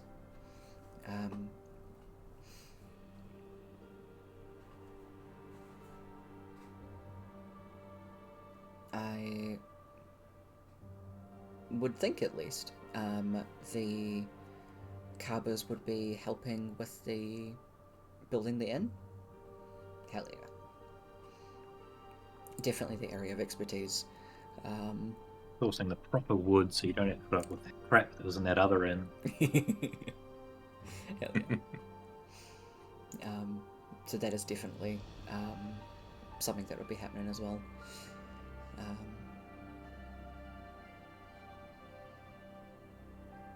Merlin is in and out. He's doing also a few things with the Love Shrine as well. In general, just kind of going around and making sure that people are aware of the shrines that are in Kinallen itself.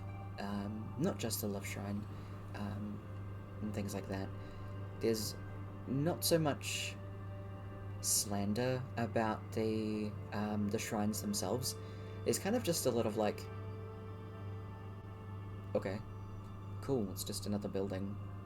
I don't really see why that's too useful at the moment. Anyway, I'm gonna go buy a beer at this tavern, and that kind of thing. Yeah.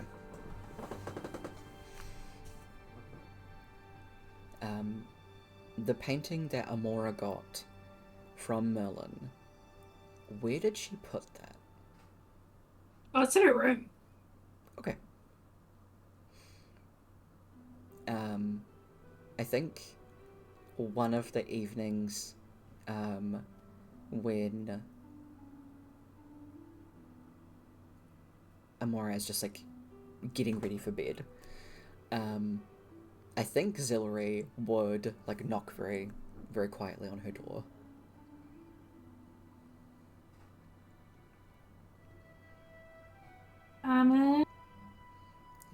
It's just me.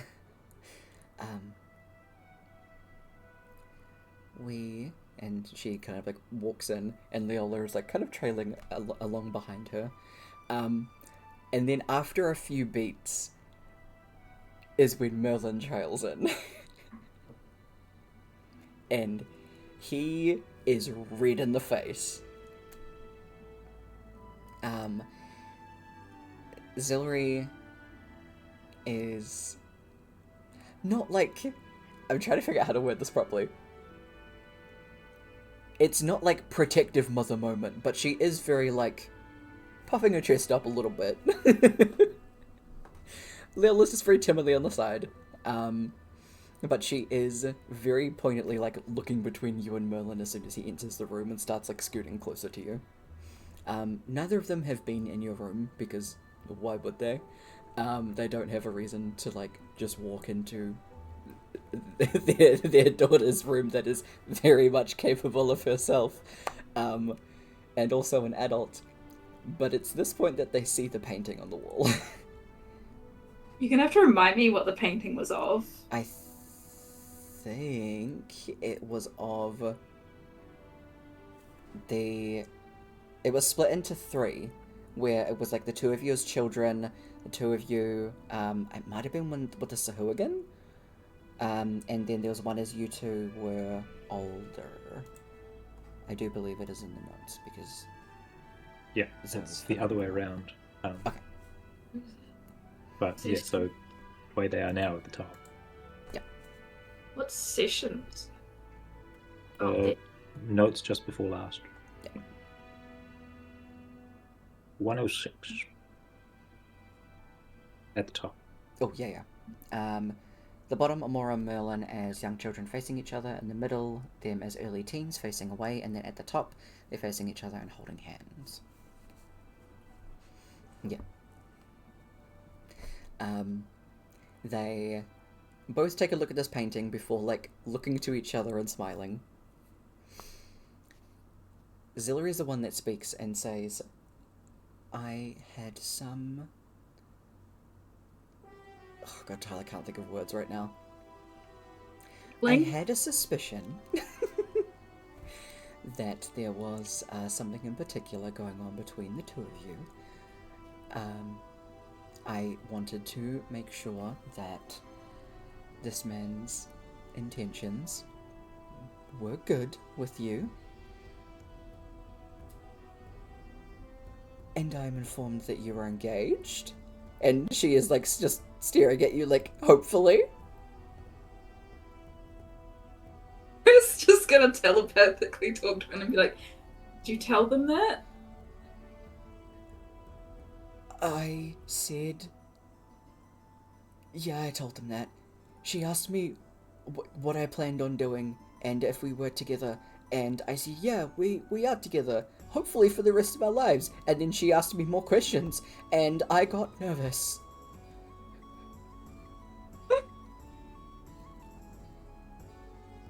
Yes. Immediately the two mothers just, like, break out into squeals and giggles and they're, like, clapping and they, like, immediately bring you in for a hug. And, like, how much have you started planning for the wedding? Do you know which season you'd like it to be in? And immediately, like, the questions are coming.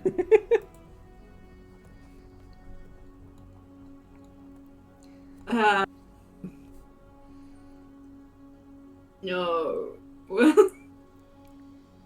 I do think that Blossom Crest would be the best season to have it in, because all of the trees are in bloom, and they're all beautifully warm colours, and I feel like that just matches the both of your skin tones so lovely, and they just start going off, and, like, Amora's ideas. just gonna hold out her hand like this, so they see the ring and start talking about something else. They do start talking about something else, about how lovely it is, and, the three of you, Merlin's just kind of, like, off to the side, standing very, very awkwardly. He doesn't really know what to do. I'm very excited and happy for you both. Woo! Yeah. She's gonna pull Merlin over so he gets to deal with it too. Absolutely.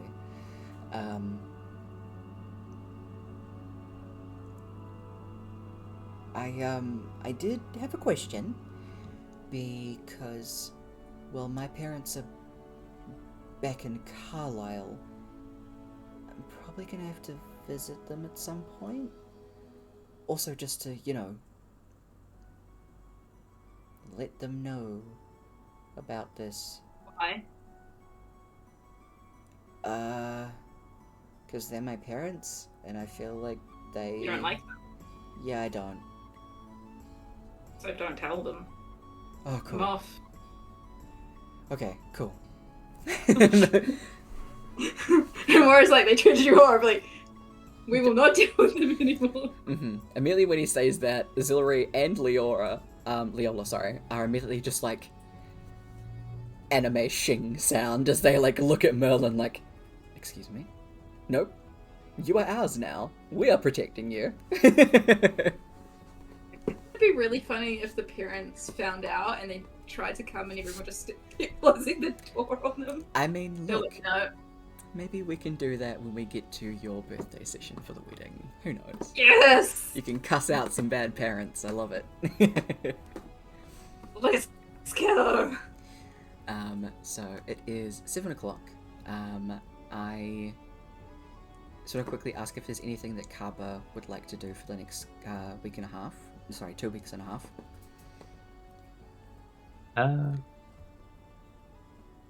Not massively, apart from helping at the inn. Briskaba will also start like pulling probably little knickknacks together with the intention to go visit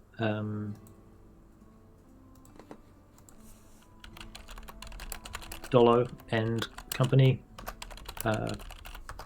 like after the inn is built. Hell no.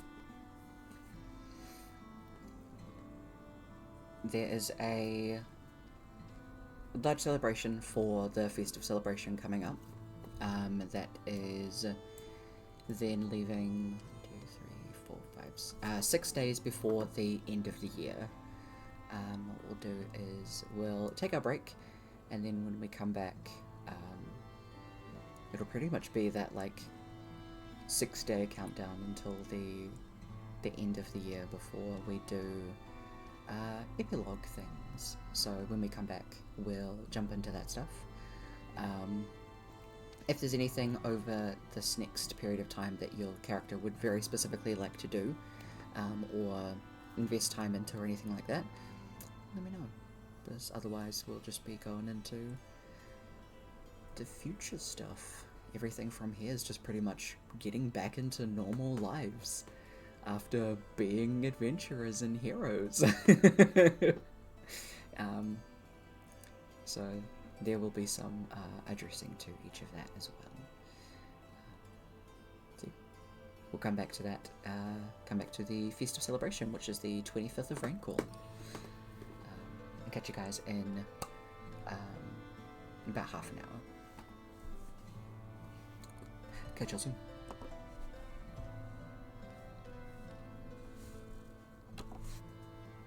So, we will take our break, and do things, get some food and all of those other good things.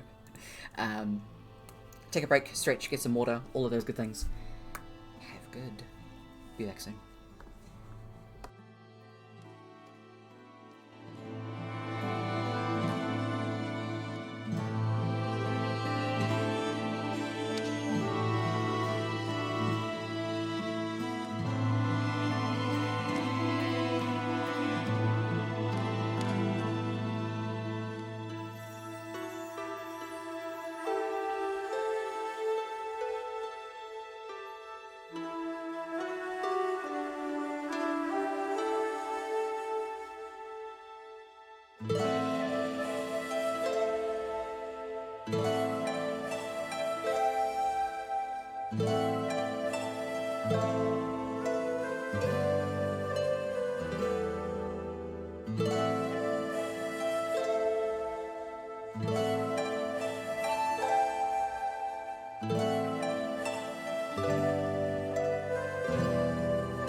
somehow managed to hit the X button on Discord.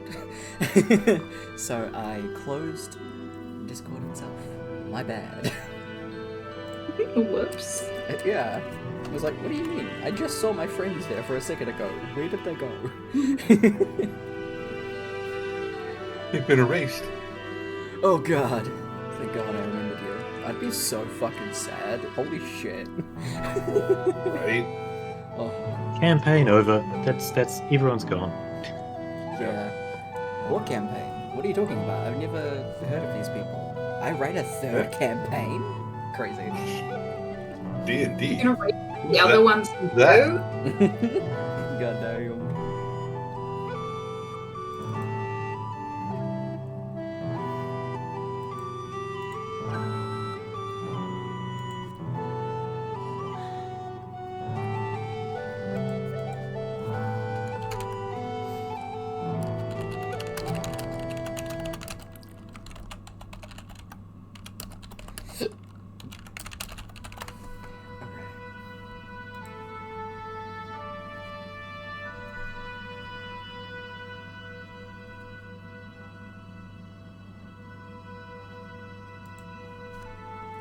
So, you are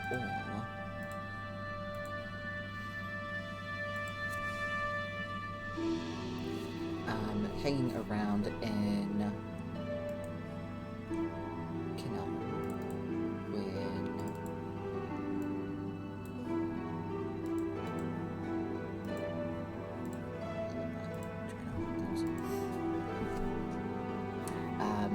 when there is a knock on the door on the 24th of Rainfall.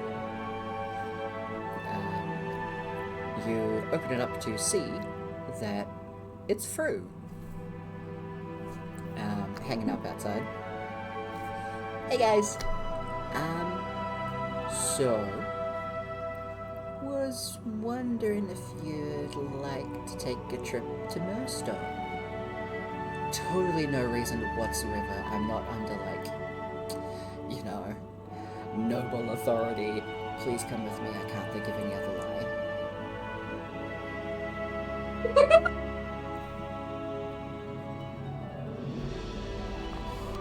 Can I bring my mums?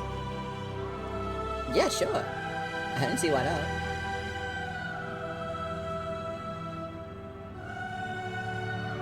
Sure. We'll make sure that you have, room and everything. But yeah. Grab what you need and meet me at the Mage Tower in, half an hour?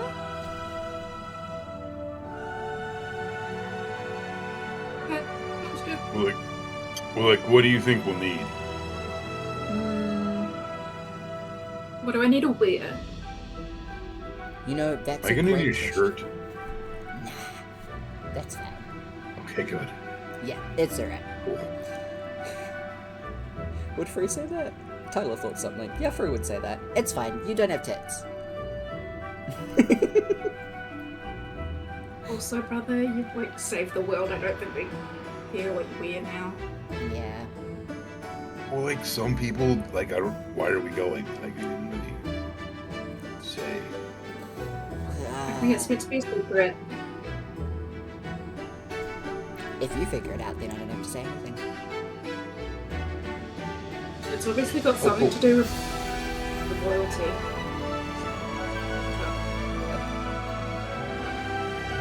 Maybe you can pretend to be just this we'll have a version of Santa Claus.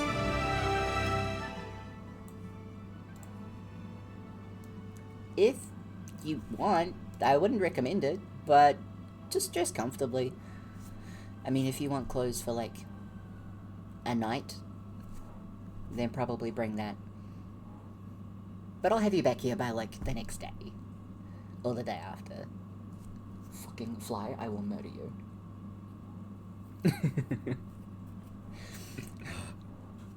It's getting to flies. Okay, so just to be clear, when you say clothes for a night, Shirt optional.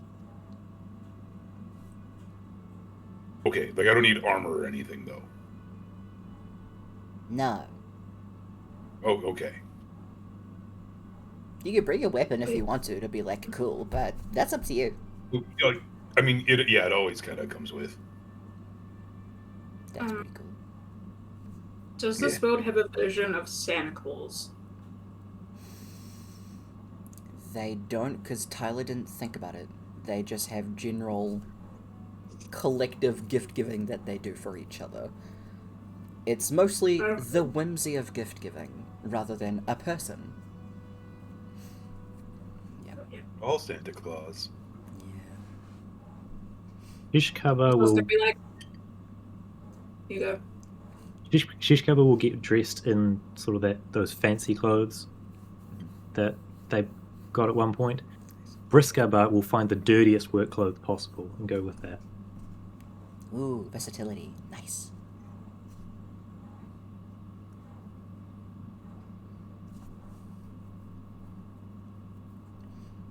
Leola and Zillary will go and like grab some clothes for the evening. Leola will get changed into something that's not as raggy. She's been kind of just chilling in the shrine, not really going out too much. So she's in her at-home comfy attire. Yeah. That's Memorable Or wear grab his one other for pants. nicer outfit. Hell yeah. Good shit. You all have your things. They also do. Fru will go and find Torvik, if Torvik is not currently at the shrine. He is also invited.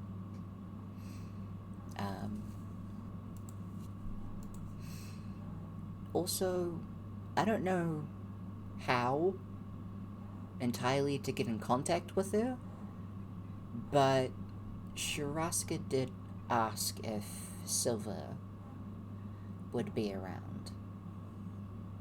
Sorry, you just put food in your mouth.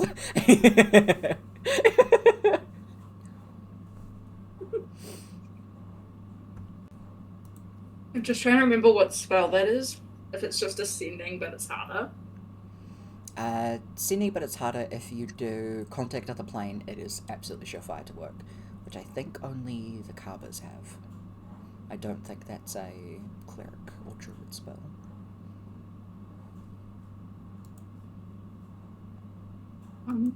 The plane? Yeah.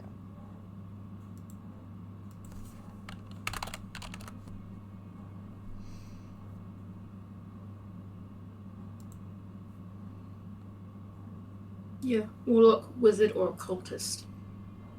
Ah, right. Arbor can always use a contact spell.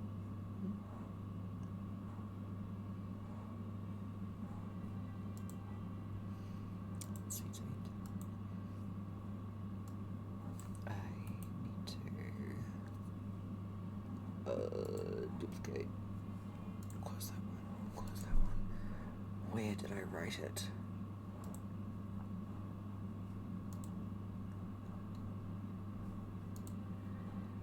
I think. Please hold. I realize it's upstairs in a book. It's in a book. I'm looking for something specific. And he has to go up those damn stairs. Murder stairs. That's what they are.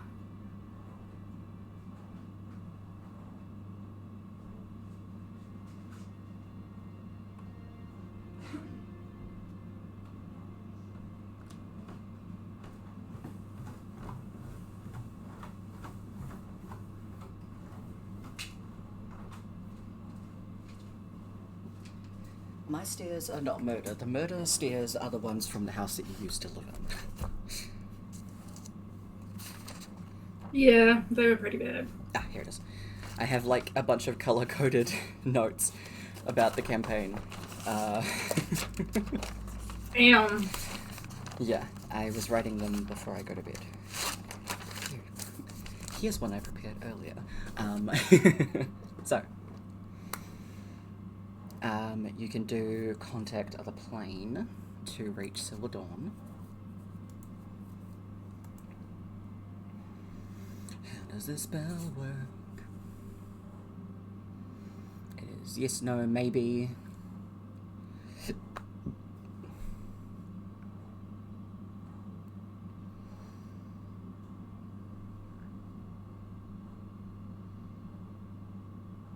Yeah, 5 questions that Kaba can ask Silver.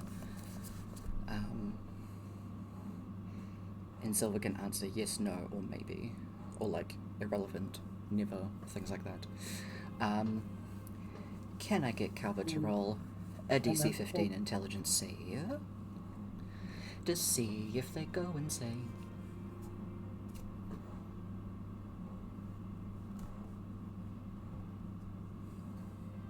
Incredible. You're safe.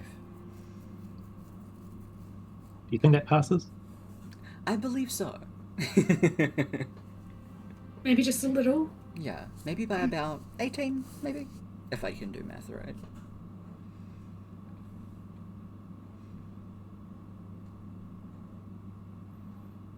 I think I overestimated, but oh well. What questions would Kaba like to ask Silver? Well, he's going to start with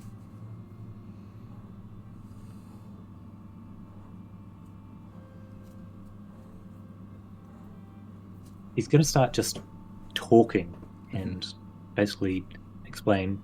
Got a knock on the door. Fruz comes. Said,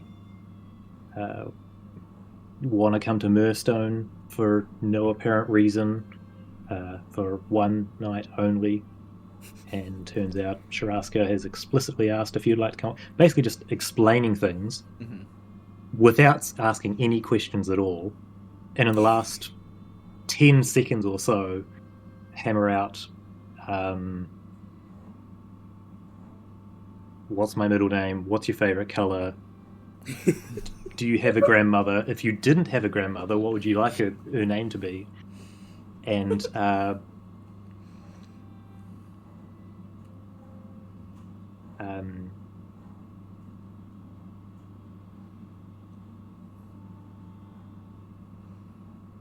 which is your favorite other plane? Oh, yeah. I can only answer yes or And- no, right? Yeah. Is it the possibility that as soon as Kaba says Sharaska's name, Silver just says yes?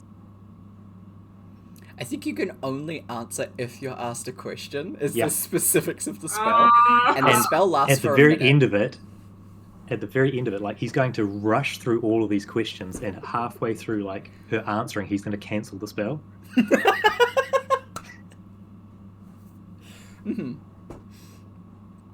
So You will not hear anything because she's just confused. You do You- at least get yeah, so- location and A person. a person, yeah. He figures that if she's confused enough, she'll get in contact with someone. Okay. Oh, hell yeah. But yeah, as soon as she hears Sharaska, she's already in Murstone in her room, just like, hey. Amazing.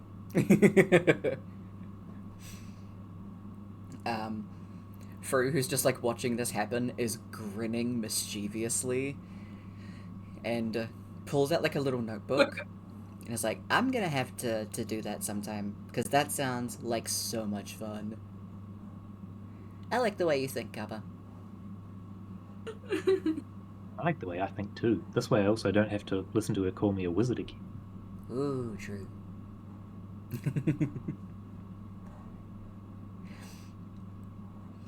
Okay, 30 minutes, Mage Tower. See you soon. And then she'll kind of jog off. You can all get whatever ready that you want to. As you are getting ready to head over to the Mage Tower, River and Cliff will let you all know. Actually, it'll be River is the one that says this. We're probably going to end up staying in Murstone. We've got some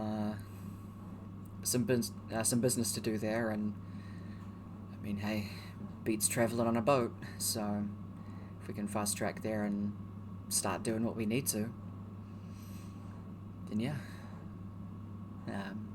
We still got the sending stone though, so we'll keep in touch. And definitely let us know when you open up that inn, because you bet no matter what we're doing, we'll be there on opening day. Oh yeah, definitely. Good.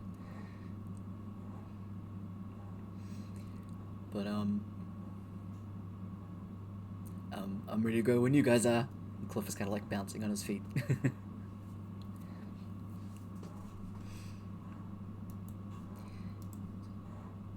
The group of y'all head on over. Very easy. Teleportation circle, that's what it's called. Into the Mage Tower of Murstone. Fruit tags along and is just hanging out with everybody as they lead you to the Empress and Impul's house, where there is, because it's the day before the festive celebration, everyone is setting up. It is significantly colder at this time of year. There is... Actually, that's a good point. It would be snowing, actually. Yeah, it is Frost Bellows, so by this point in that season, there would definitely be snow falling everywhere. And all of the decorations are being set up throughout the town. It is very lovely and very cool. There are people all out in the streets as you head to the... I keep forgetting what it's called. Mansion, not castle. Yeah.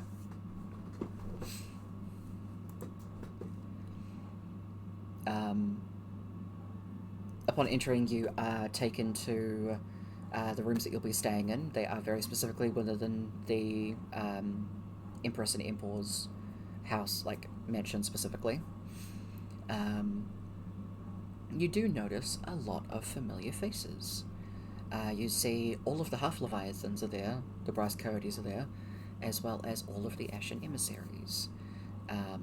Although you notice that Annabella is not there, just Oshrice, Randori, Emerald, and Dewdrop are there. Dewdrop is currently outside playing with... Where's the name? I wrote it down. With Snoop. So Snoop is rolling around in the snow, making very strange shaped angels, but is still having a very cute and adorable time, as Emerald and Dewdrop are just like hanging out and playing as well. They're currently having a snowball fight. So joining in on that. Absolutely. They do not seem to have seen you just yet, so you can get a sneak attack if you'd like. Yes. Hell yeah. I Give will. me a dexterity check. You can use athletics or acrobatics if you'd like to, if you have any proficiencies in either of those. Anybody else that wants to biff a snowball can also do the same thing. Let's see. I'll take a 17. Nice. Yeah. Let me open up these character sheets. Who are you aiming at? Emerald or Dewdrop? Emerald. Hell yeah, 17 definitely beats a 12.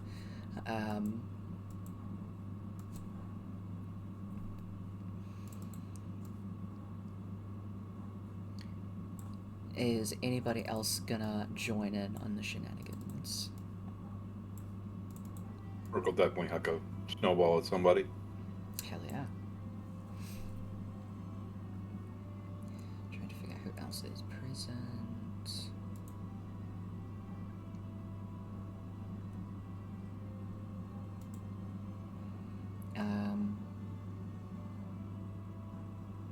Merlin is also there with you guys. You do see Torv and Brethren. They are both also... They're also in the snow fight, definitely.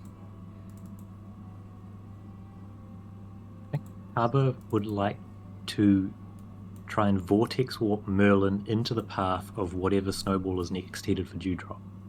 Amazing. Oh my god. Can you remind me what Vortex Warp does, please?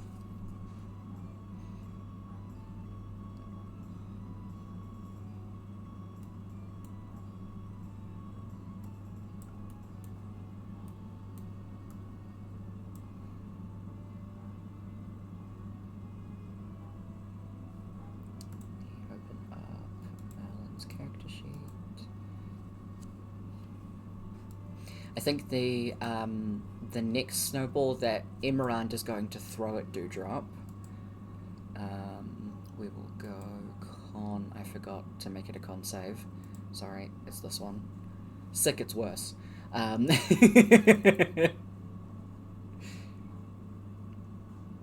Unoccupied space within your choice. So, Emerald picks up the snowball and starts to biff it towards Dewdrop. Are you swapping? Oh no, unoccupied place, sorry. You just want to drop Merlin right in front of Dewdrop? Yes, but he's facing the snowball. Amazing. You switch them out as Merlin is like watching Amora pick up a snowball and start to get ready to biff it in that direction. Suddenly Merlin is like grinning as he goes to like reach out to pick up a snowball for himself. He's then standing up looking at Emerald when he was just looking at Amora, and then is very suddenly being hit smack dab in the face with that snowball as Emerald just goes, bullseye!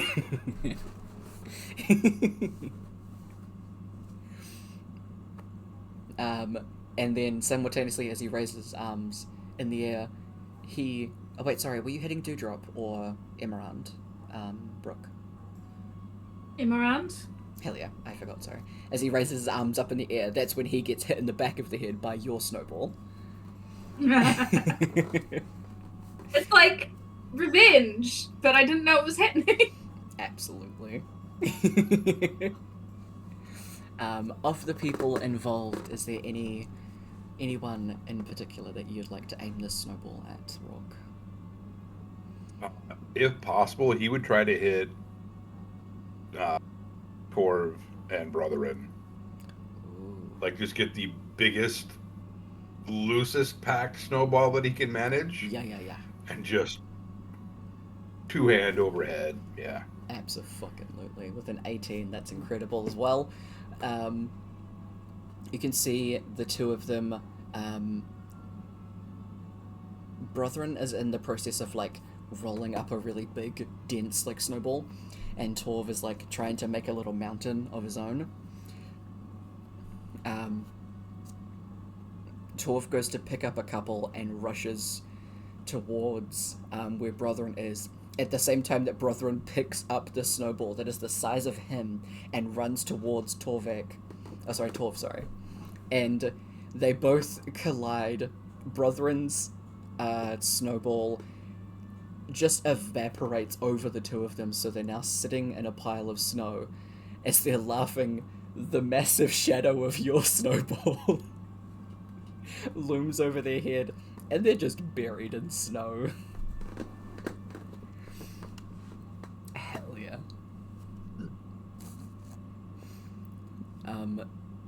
You can just see the little, like, horns from Torv sticking up out of the snow as he, like, shakes his head. And they both look out over in your direction. Very, very ecstatic. And rush over towards you. Hey, I wasn't expecting to see you here. Immediately, it's just like, Brethren is lagging behind, but Torv rushes up to you and just pulls you into a massive hug. Brothrin scutters up, climbs up on top of Torv's shoulders, and then just on the top of your head puts two little like bear ears in the shape of snowballs on the side of your head. Good to see you, buddy. Yeah.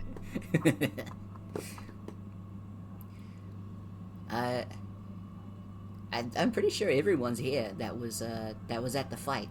I mean, aside from Amandor, we haven't been able to find her or see her in a bit, so yeah, but pretty much everyone's here. Oh, Torvik, your pals are here too. Zari, I think it's just Zari, sorry. Yeah. Right. Yeah, Zari's inside. She didn't want to play snowball fights with us. You would not want her to. Now I really want her to. I will tell her. Hell yeah. Brother just kind of slides down. Torv's back. But they have a bunch of hot food being cooked inside. A lot of it's like done. They're serving a lot of the food for tomorrow. They're having a big like banquet feast that's open to all of Merstone. So the big like hall is going to be open to everybody to come and grab food. And there's also going to be and he motions to all of you and points out over the castle walls into the middle of the town. Actually, no, it wouldn't be the middle of the town, sorry. It would be towards the Queen's Castle, so Innabella's family's castle. The very large courtyard that you guys fought in, the massive battle scene the last time you had a ball. There's actually a massive Christmas tree. Snow tree. We're just gonna go snow tree. That has been wrapped up in lights. There's baubles and there's a massive star on the top. You can see lots of people are around it, and there's just a cluster of boxes that you can see underneath it. There are a couple of guards that are like patrolling the area, but everyone seems to be in very good like spirits at the moment. So there's only like 2 or 3 of them.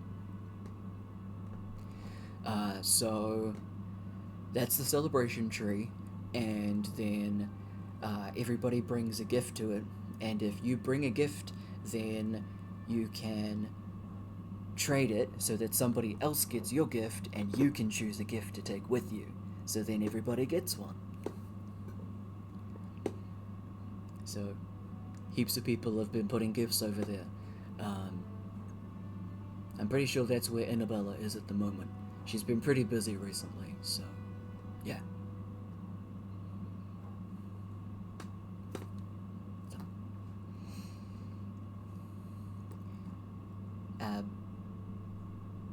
But that'll be happening all tomorrow night. I think at like, well, it starts at 4, but the gift giving's at 6. Because then that way it's not too late that the children can also do, like, take a part in it as well. And then they can still get to bed on time. But yeah, food at 4. Do you think they'll let me take a snowball inside? I'm gonna find out. Just chuck it down your top. What was that? Sorry, I missed what you said. Just chuck it down your top. Ah. He like runs off and he grabs 2 very specifically. This goblin is a man, like an adult man, but he puts 2 snowballs down his front like boobs and then runs inside, cackling away.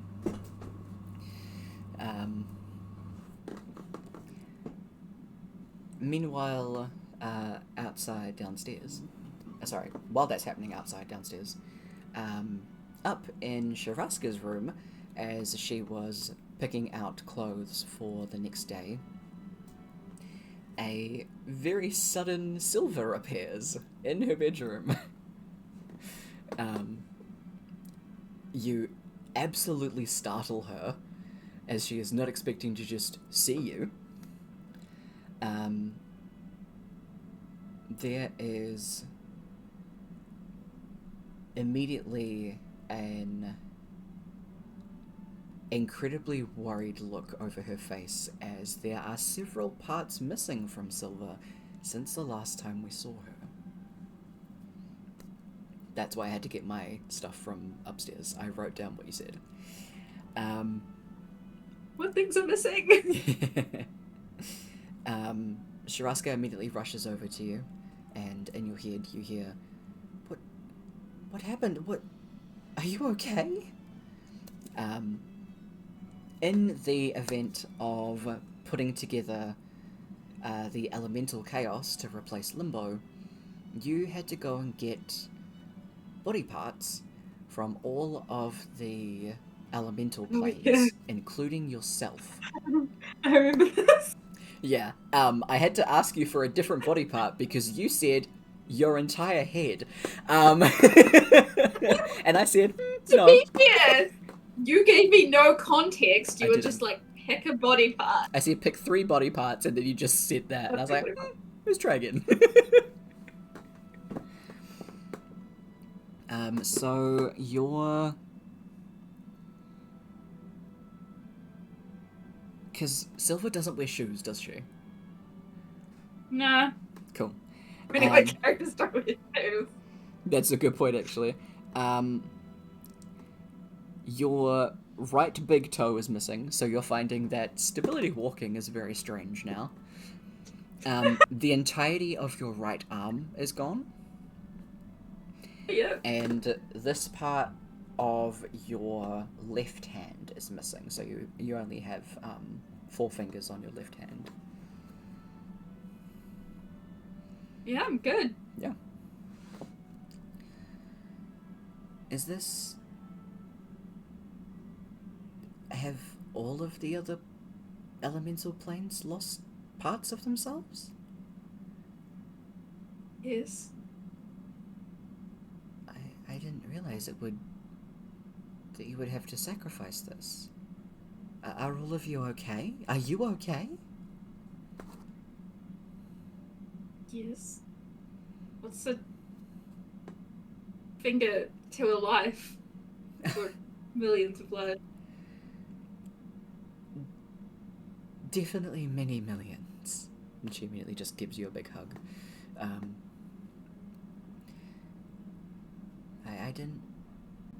I didn't know how to contact you. I tried sending a few times, but it never seemed to register. You see, she gets incredibly shy for a moment. I really missed you.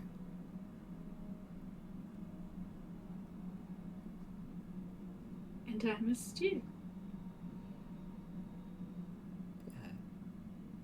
Have you I'm about to say something incredibly cheesy. Do it. Okay. I'm warning you right now.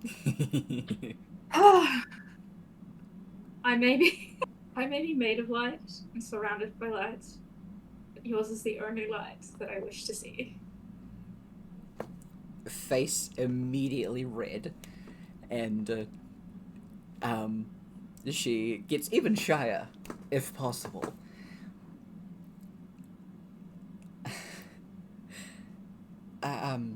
I mean, thank you. And she's just immediately just like flustered, doesn't know what to say, and then she kind of like clears her throat before, still talking in your head. I don't believe you would have partaken in a feast of celebration yet, right? No? What is a festivity? Yes, it is. We, here, let me show you. And she holds out her hand to you. Take it! And she leads you out into Mirstone, explaining what the Feast of Celebration is. Shows you to the massive tree. The two of you walk past the many hooligans outside having a snowball fight. as Imran and Dewdrop see the two of you pass by, the two of them ever so obnoxiously start catcalling the two of you. And like a... Can I typically them for like a second or two? What was that, sorry? Can I temporarily blind them for like 10 seconds? Abso-fucking-lutely. The two of them just be like, ooh, ah, fuck!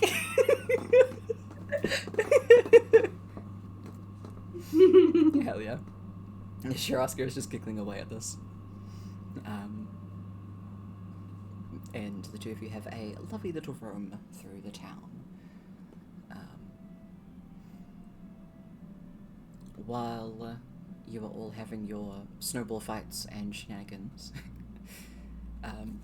is there anything in particular that anybody would like to do? Any shenanigans that you wish to do upon anybody, I guess? Revenge on Emerald. Hell yeah, absolutely. I'm just gonna get a giant amount of snow and shove it down. Does he wear a shirt? I need to remind myself. Does he? He does. He wears like a coat and then like a shirt underneath. Gonna like go behind him and then just start shoving snow down. Absolutely. I forget, which one was Snoop? Where did I write down?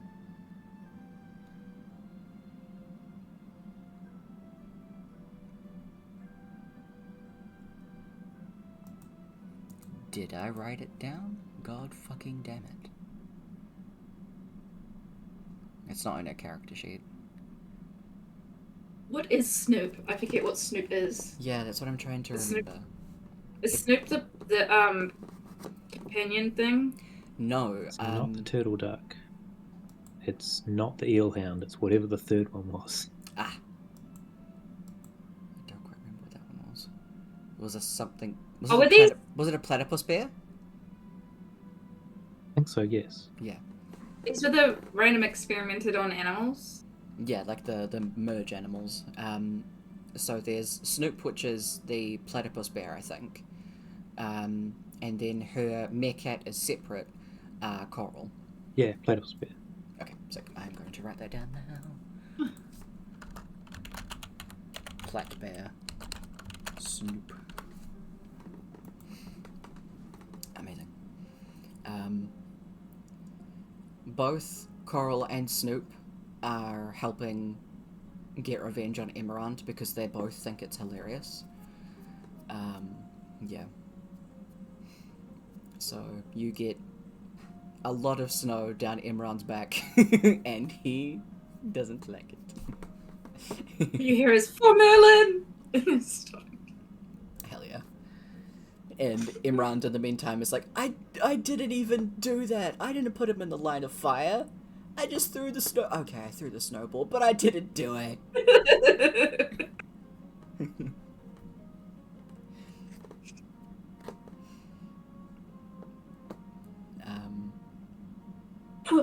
Both Carbers, actually, we'll see if both Carbers.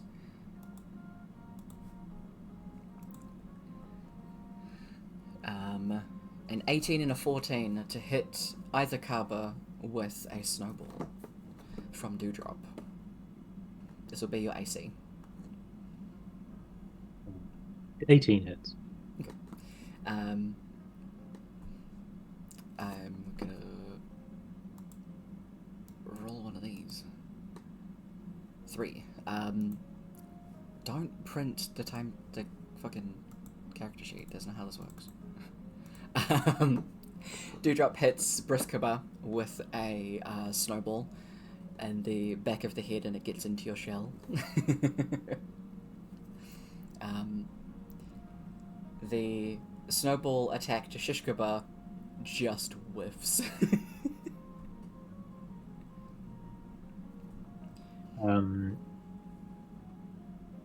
Briskaba will sort of do the whole shiver stuff down the back of your shirt. Mhm. Shishkaba will pick up a snowball, pack it up, and then catapult it at Dewdrop. You can see, as you're doing this, she is fearful. He aiming to whistle by her head. Oh, hell yeah.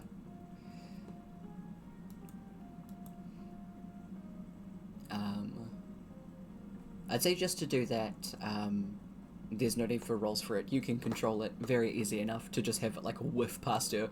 But as she's worming around and trying to be oh, you can't hit me, you can't hit me, you can't hit a moving target, ha ha ha, it still goes past her and she freezes and is oh, maybe you can hit a moving target. All right, I surrender. And then And just I hit a rushes it. stationary target though. You can try to, as she is running in a straight line towards you. No, he's not going to fire another one. Okay, she does tackle hug you. Does this mean it worked? That there's 4 of you now? No, that's just my brother. Have you not met him before? I guess not. What the heck? Never invited me to the family reunion. I mean, we were all a bit busy, but... I can't believe you've done this. I thought we were friends. What am I going to tell Snoop? How do I possibly make that to her? Just help me cook something again? Water, perhaps? Try a snowball, see if that turns out any different. Ooh. Maybe. He just kind of ribs you a bit. It's good to see you. Yeah, you too. Good to see Snoop. I think,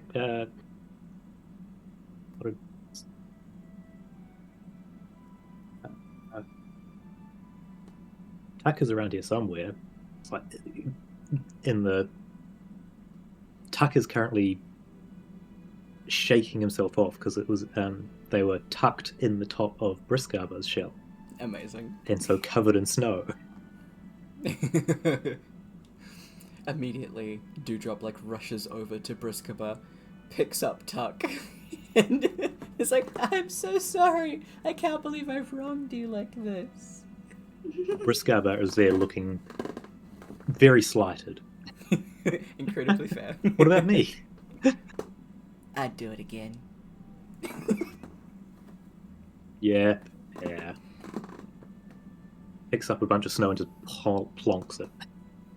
She just laughs her ass off. God, I love the dynamic between them. Eventually, after catching up, everyone can head inside for some warm drinks and a bit of food. Leola and Zillary did not spend too much time in the snow. Fru would have shown them inside. If Torvik wanted to follow them inside to meet up with Zari, that's absolutely an option as well. He absolutely would have.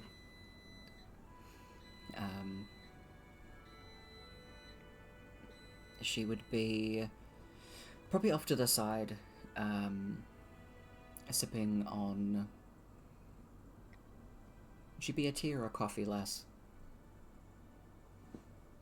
Probably tea. Okay. She has a tea kettle next to her, and she's just been pouring herself some and sipping away at that as Torvik approaches. She acknowledges you and gives you a nod. Would you like some? What flavor is it? Well, I can tell you that it's not garlic, so...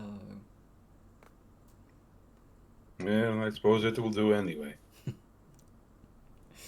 She'll pour you a cup and push it over.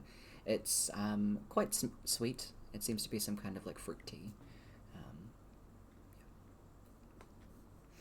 I'm going to say orange and raspberry because those are the first 2 fruits that I thought of, and they seem to go okay together. So,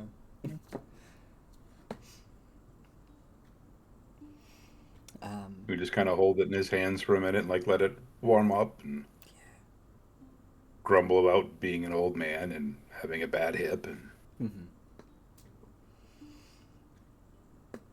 So I imagine no running around in the snow after everyone.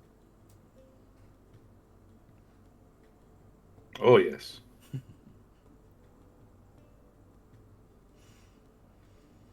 they will probably all come in with the sniffles. I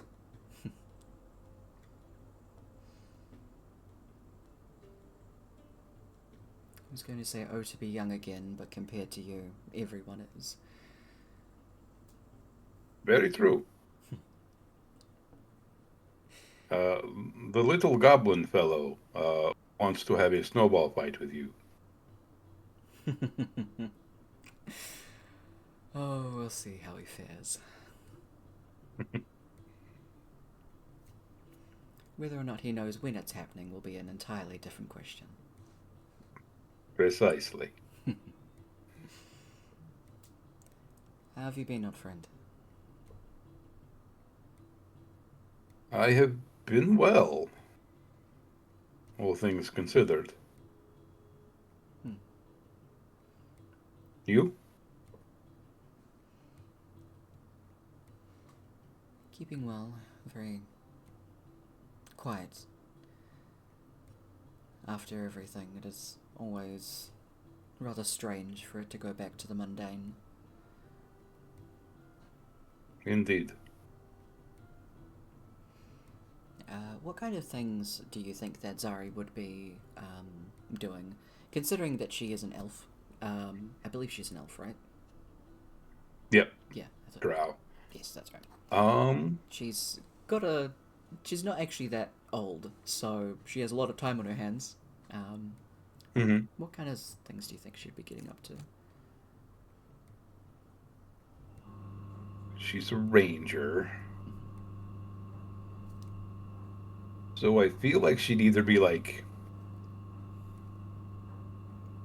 mending gear, just like braiding a bit of rope together, or like just doing something totally incongruous and like doing needlepoint. Hell yeah. Absolutely. Probably both. Yeah. Oh yeah. Absolutely.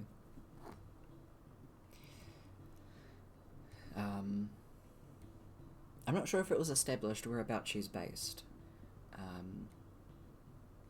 Just kind of anywhere. I can literally Yeah, just... I don't think we had really picked. I think she just kind of wanders, really. Hell yeah.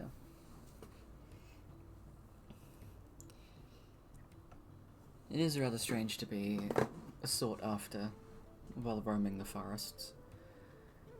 I'm very surprised that they managed to find me.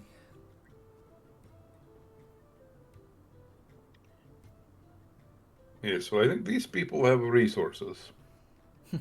That they do.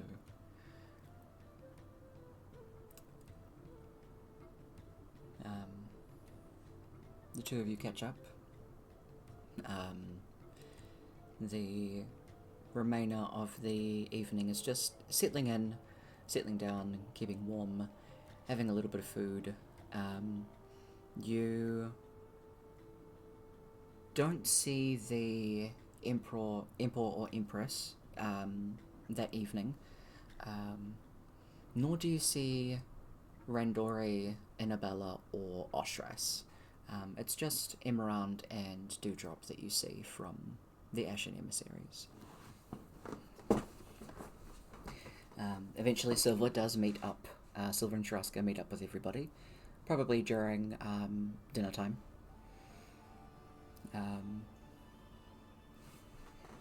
Everyone gathers together after having food and then heading off to bed. The only information that you get at at dinner is that an hour after breakfast, which will happen at around 7:30, to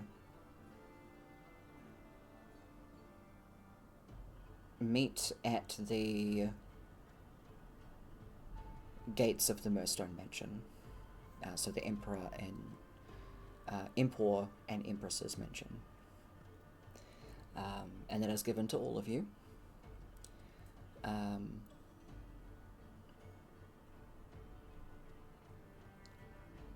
That's pretty much all of the information that you guys are given.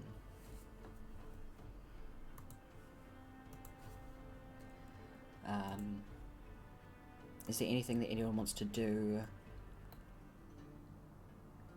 that evening?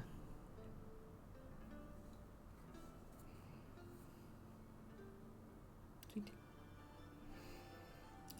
Everybody gets a long rest, and you wake up the next day, have your breakfast, and head out to the meeting point.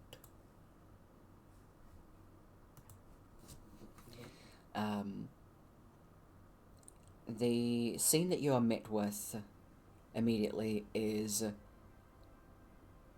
pretty much the entirety of Murstone, as it is almost like a stage as you step out onto this like area. The Empress and Emperor are there.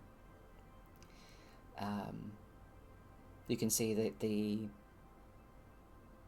very, very large area that is in front of here is just jam-packed of people. There is also a person that you recognize as the head of the Murstone. Would it be Murstone? No, it's the entire continent, so Oscar's Adventurers Guild.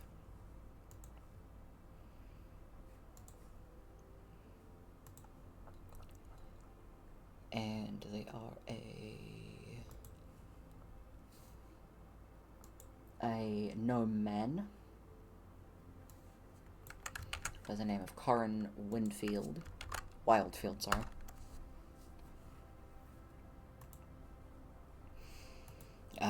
As soon as you exit, there is a large amount of applause, as you are all seen.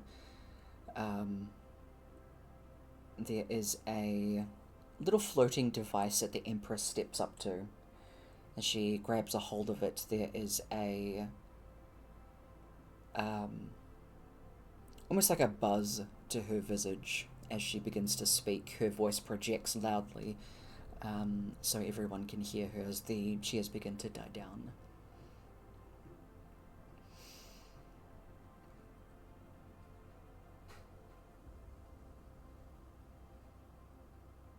These are your champions that helped protect Latov. As part of the festive celebration, we wish to celebrate them and their courageousness to help protect us all. With their blessing, and if each wish to take it, many of these people are adventurers by heart and have shown fierce capabilities for many years before stepping up to the plate that was not asked of them.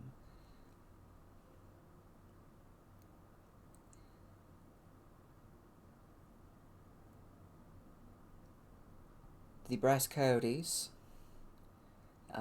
and the very small like trio of them step up and are like, we weren't expecting this.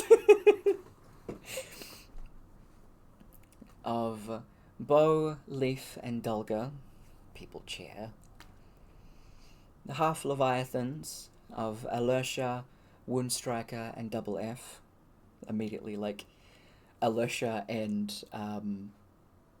Double F are on Woundstriker's shoulders, the two little halflings now, on the massive Goliath as they begin to, like, wave. They've done this before, clearly. The Ashen Emissaries, this is where each of them step up. Emerald, Dewdrop, Randori, Inabella,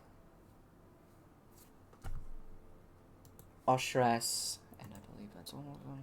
I'll try not to forget anybody. There are so many fucking names. And Ostras. The group of them just kind of like wave out. Imran and Dewdrop are immediately kind of very much the front standing people who are like, yeah, hi.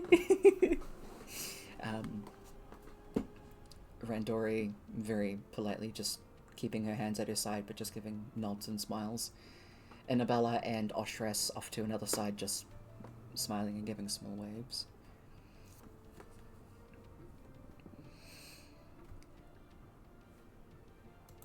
And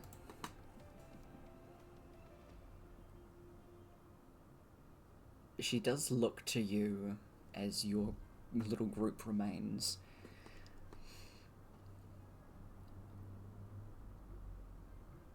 Almost like letting go of the little stone as she leans towards the group of you. I don't believe I was informed of your name. Do you have one? Forget-me-nots. She smiles. Grabs hold of the orb, the floating orb again. Everyone's got really cool ass ones, and we're just like the forget-me-nots, guys. I mean, That's us. look, you're hard to forget, that much is for sure. And the forget-me-nots of Amora, Kaba, and motions to the both of you. They point at each other. Yeah. Rock, and we'll motion to you as well. Cliff, River, Torvek. Actually, sorry. Would she I feel like ask... you missed like a whole group. No, because Torvek and Zari are technically their own adventuring group.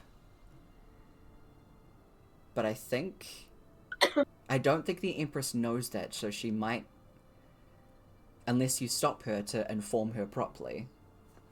It is up to you.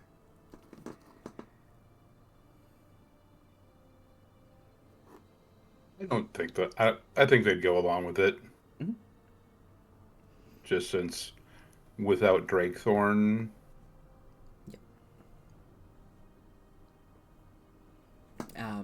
Also, yes, I did forget the Cosmic Seekers, don't mind me.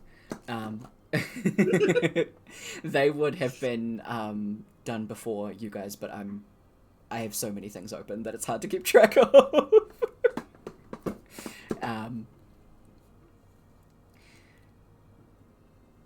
So she would say Torvik and Zairi.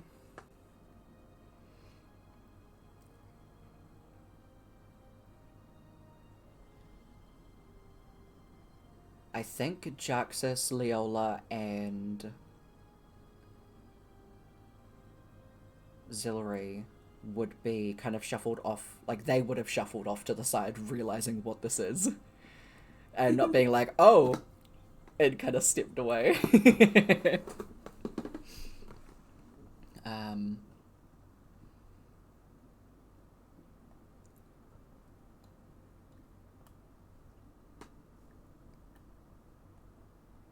She would actually still mention Dragonthorn.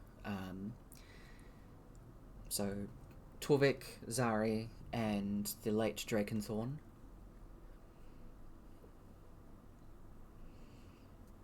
What about I forgot her name. Oh yes, and Silver Dawn, No, no, and the other one. Shraska. Please tell me, because there are so Who many names I'm died? trying to remember.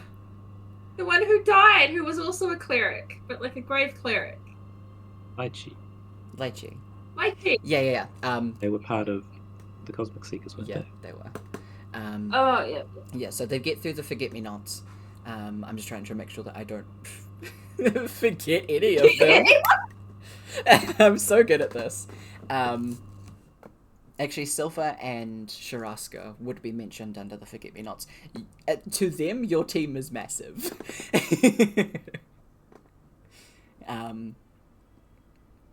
feel like it's one big adventuring group.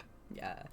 And also the Cosmic Seekers of Merlin, Torv, Brothrin, Armandor, and the late Lychee.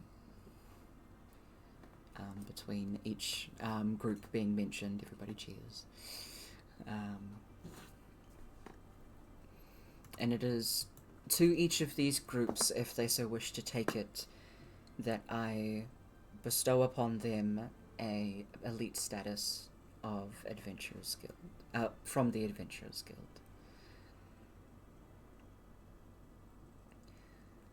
The little orb is pretty much like tossed over to the gnome man. The Latov Elite Guild operatives are some of the highest classed Adventurers Guild members that there are across this entire planet.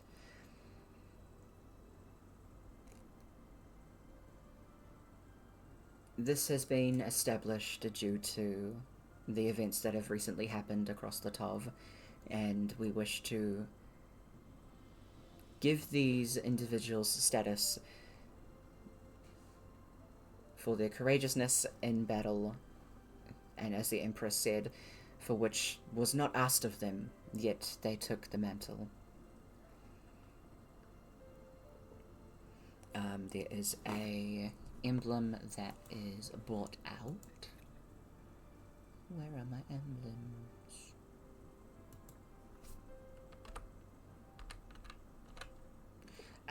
There is a set of scythes that curl around the bottom, and in the center there is a hooded shape and a masked face that is in the center. There's pretty much like a basket of these that is being held out.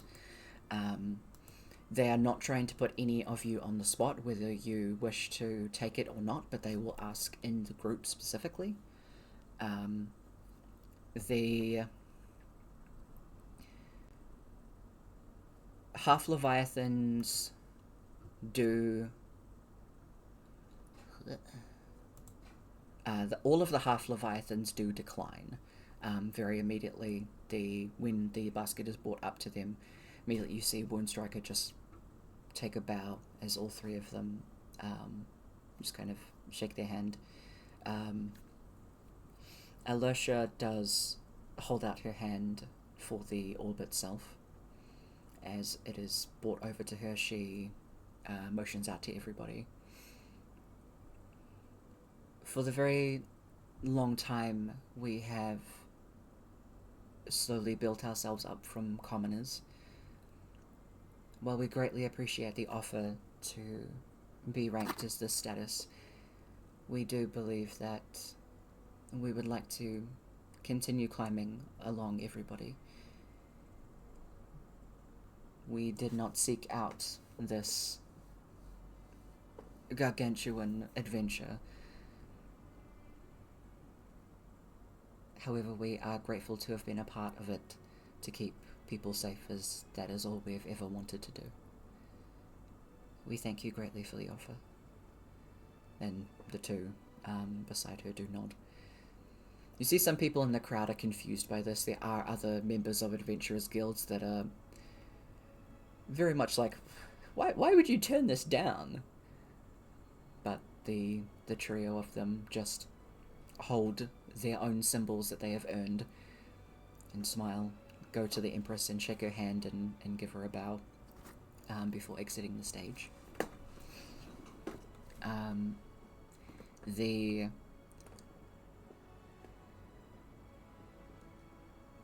Ashen emissaries do take the emblems. Emerald, Dewdrop, Oshras, Randori, and Annabella step forward and get given each of their emblems. Randori is the one that speaks, saying a very similar thing to Alertia, that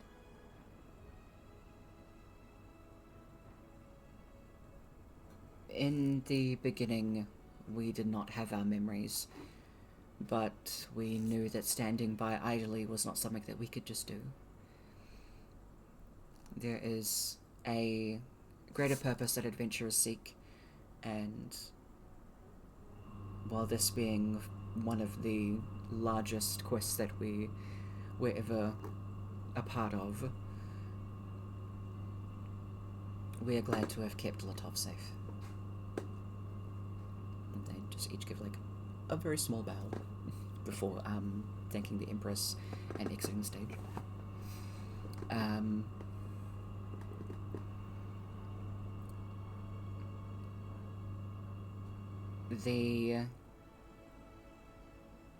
Of the Cosmic Seekers,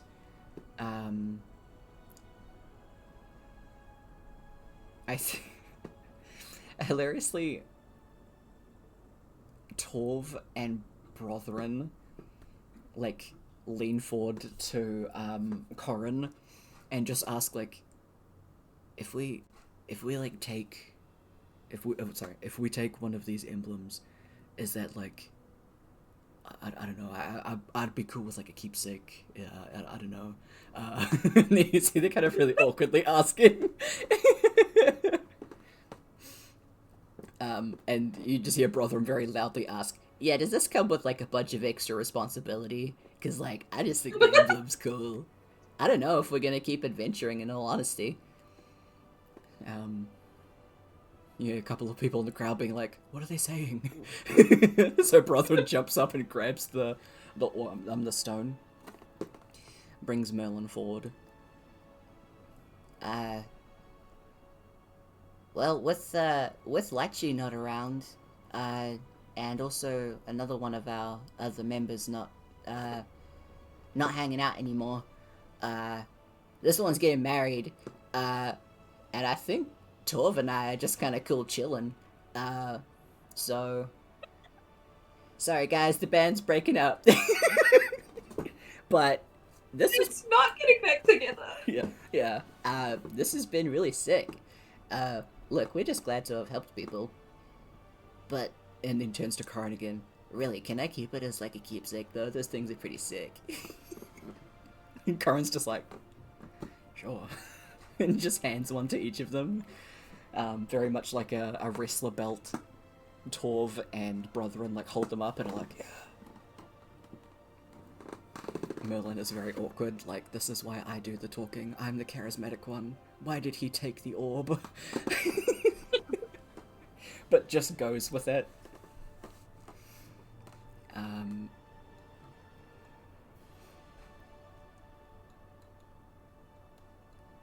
The breast coyotes do also take it. Bo is the one that grabs them. The orb and says, in a similar fashion, we greatly appreciate everything that we were able to do.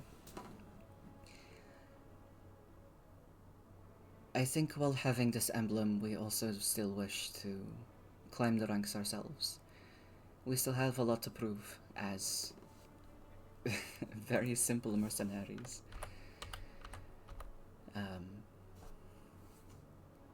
And she brings out her copper symbol, which is the beginner emblem for adventurers guilds.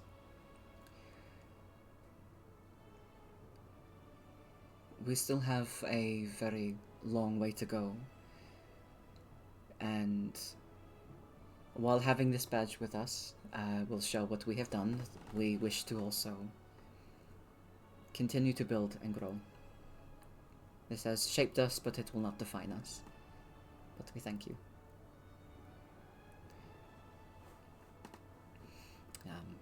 They give a bow and a thank you. Leaf is almost trembling. Being on stage is not their forte. And it is then directed to you guys, what each of you would like to do. There's been mixed responses from each party. There's been confusion from the crowd, but not judgment.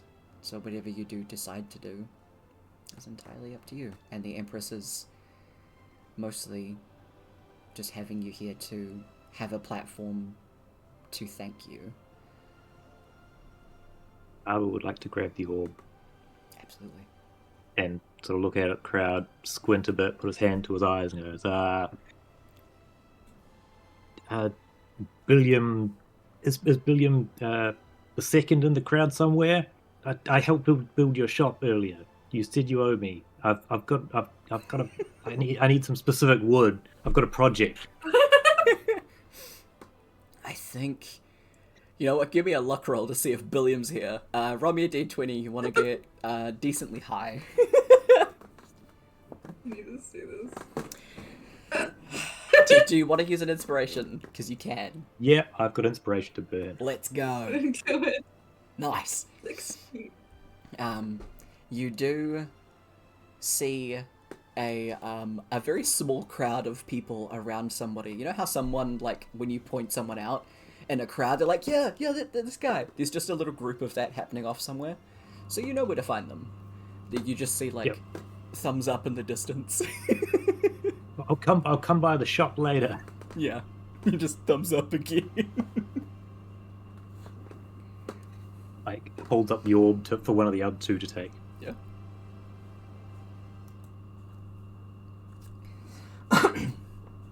This is up to any of But if no one's going to take it, I'm going to characters. call out some other random citizen. That's okay. Work would like awkwardly take it and just kind of like look out at the crowd and then hand it to Mora. Aw, it's got stage fright. Mora's gonna like lean away and be like, Rourke, do you want one or do you not want one? Or do you want one as like a keepsake? Well, no, I mean, like I'd take one. Like, I think we did a lot to like earn these. So I mean, I want to like still help protect people. It's just, I mean, you don't have to take one if you don't want one. Well, if you're not gonna tell them what you're doing, I'm gonna have to tell them what you're doing.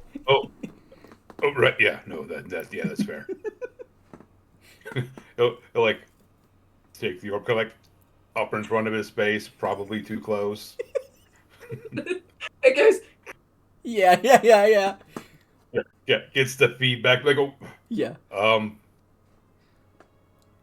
Thank you. I think it's important that, you know, we all look out for each other and try to help each other. There's a lot of scary stuff in the world, but if you have friends, it's less scary. Thank you. Have a good feast.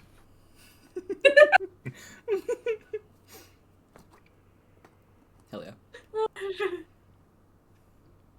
yeah. Okay. Amora will then take it. And she'll be like, I'm not an adventurer. I have never been an adventurer. I am a cleric of love.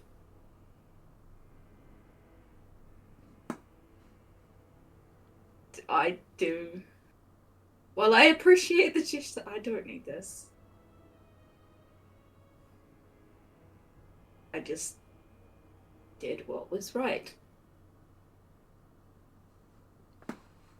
I do have some ideas if the empresses would like to listen at some point. The Empress to the side just nods. And you also see Annabella off to the corner also nod as well. Okay, cool. Love it. Love everyone. Unless they're a dick. Hell yeah.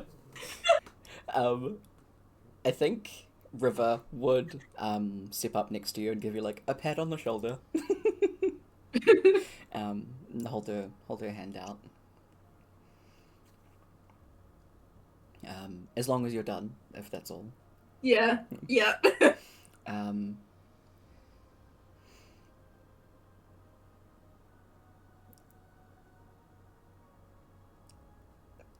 Cliff and I have been adventurers for quite a while, and we've known these two for even longer. And there is... With the rise and fall of Comet, there is still much left to do. There are still ongoings underground that need to be taken care of. And she reaches out, and two of the symbols are handed to her, and she hands one to Cliff. It is on this day that the two of us vow to rid of every gang family within Latov.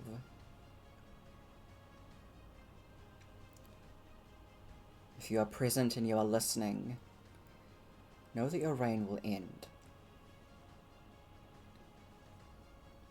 That no matter what drugs you make or alcohol you distribute, the weapons that you give to others to inflict violence and harm upon those that do not deserve it, your end will come. We are here to protect the people like us that just wanted to live and just wanted to survive.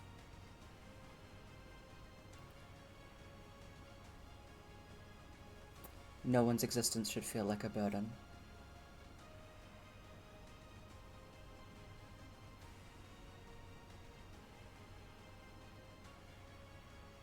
And she'll kind of hold out the orb to whoever else wishes to take it. I think the only ones that are left are Zari and Torvik. And Silver.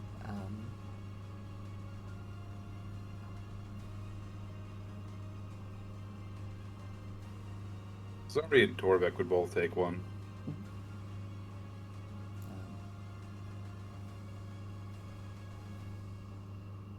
If I think Corin would also give a third one to the two of you.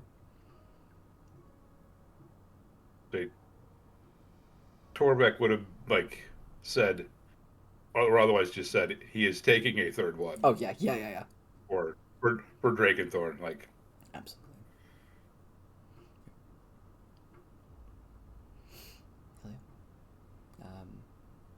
It is up to you whether or not you wish to speak. If you don't wish to and just take one, that is okay. I don't think Zari would want to say anything. No. Torvik would probably just say something off the wall. Throw some salt. Mm-hmm. Yeah. Some rice in the crowd. See who goes for it. Yep. Mm-hmm. I love it.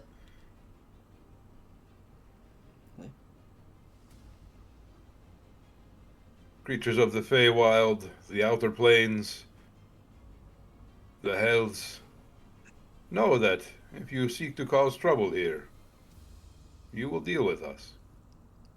And just gesturing at the entire stage. Oh yeah. Yeah.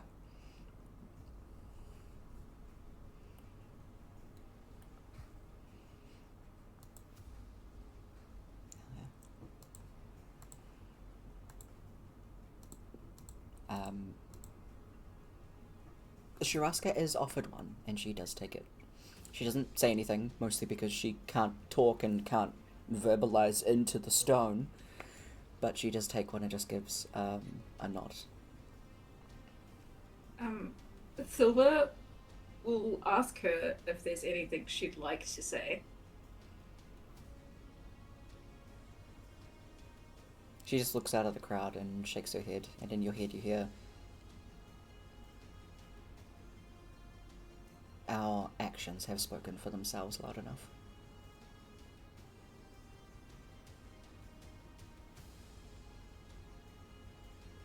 Silver will say something, Hell yeah. and she'll take one because like people haven't given her stuff before, really. So she's like, I didn't know this was a thing mortals did. This is really cool. Yeah, I'm just really happy to be here and helped you guys out. It was so much fun. It's like the best thing I've done in like a millennia. And I'm really excited to see what this what is it? Festival is. Yeah. And then she just makes like sparkles with light. Hell yeah. There are people that are like, oh wow. The children love it. Some of the adults are like, what did she say? Yeah.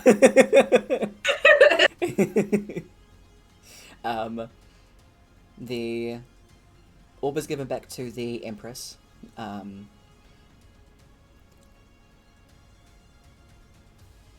Continue the day of festivities and giving. I wish comfort and peace to everyone. If there are any concerns that you hold over Latov itself, or to Murstone and its safety, please do direct them to us.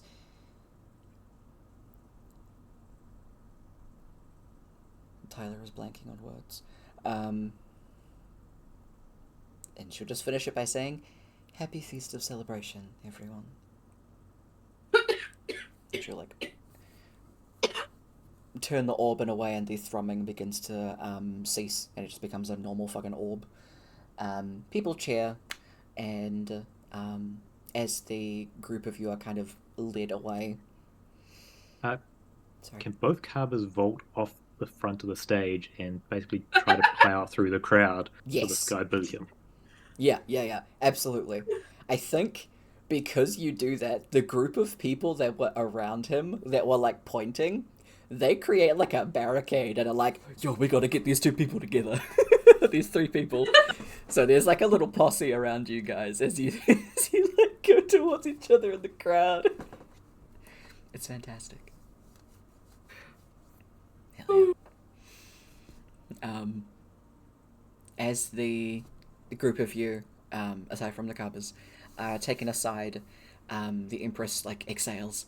I was trying to keep that a surprise. Sorry to put you all completely on the spot like that.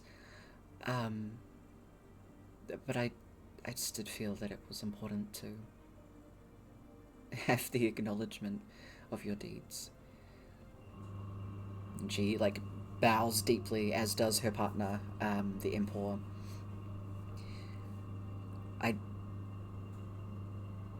I have no idea what would have happened to Latov if it wasn't for your intervention. Thank you for helping our people. Your compassion will never be forgotten.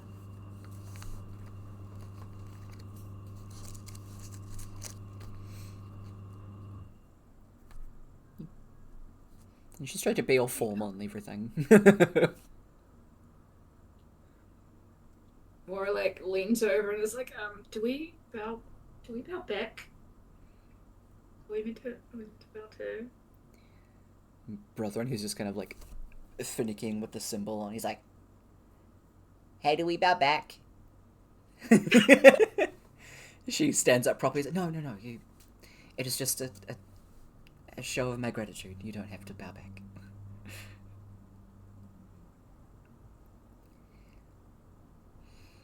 Now, there is plenty of food.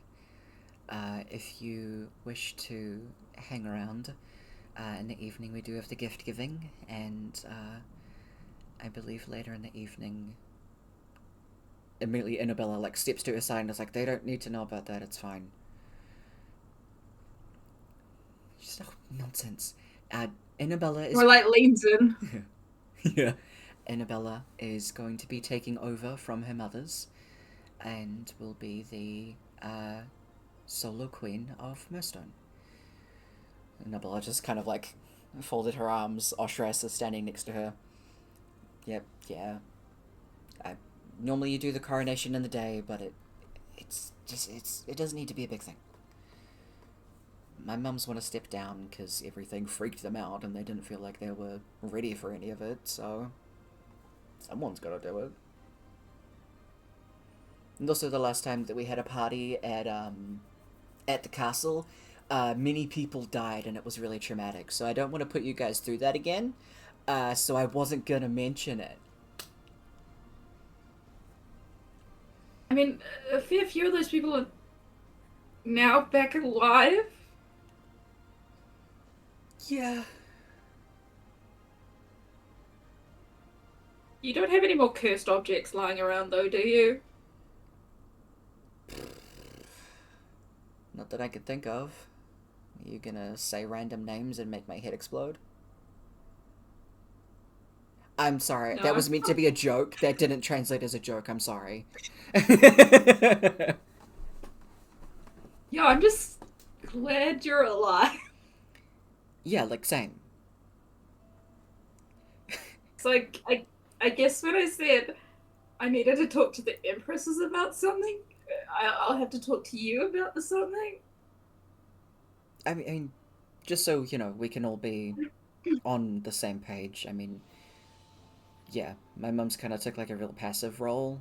Fuck that. The Empress kind of, like, giggles at her.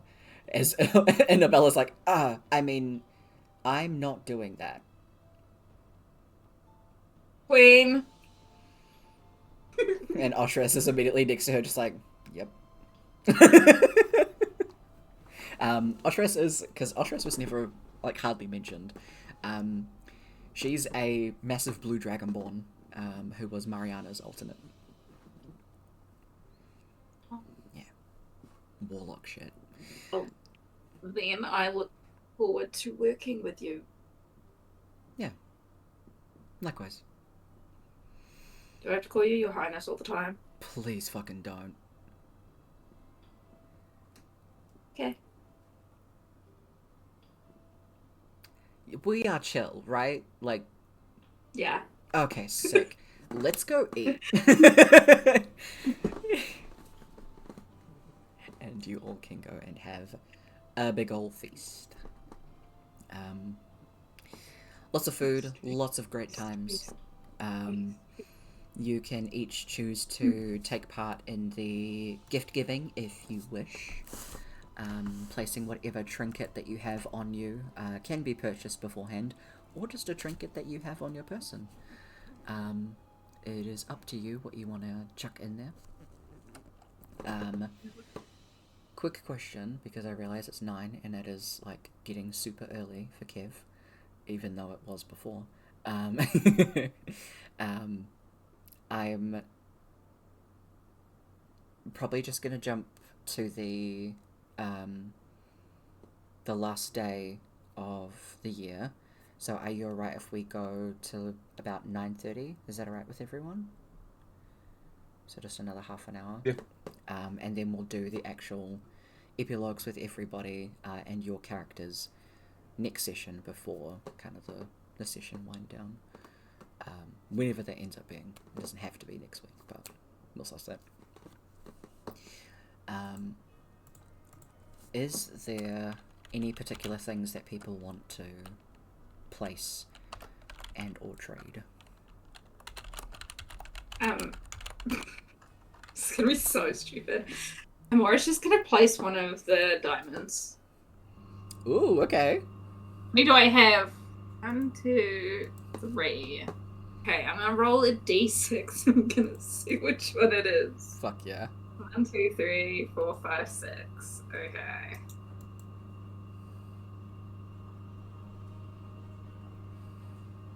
One, 2, 3. Okay, it's a diamond worth 1,000 gold piece. Okay, let's go. She's just gonna put that. Yeah. Hell yeah. She's like, hopefully I don't need these ever again. Where is my thing? Do you place it like in a particular box and then try to see who finds it? Yes. Hell yeah. Roll me a d20. Sorry, 2d20 and then a d6. D20. Awesome. D20. D6. That's hilarious. Oh, fucking hell yeah. Why? Oh, okay. So, the first d20 was based on like what they are. The d6 is their gender. So this is a half elf male. The second d20 was for their general age range. This person, like this child, more specifically, is like 9 years old, and for an elf, tiny. They go and pick up this little box, and you can see they've been running around the tree trying to find like the right one. They're like analyzing. As soon as they pick up your box and open it, their parents that are with them, you hear the both parents simultaneously go, "Wait, what?" And the child go, "What is it?"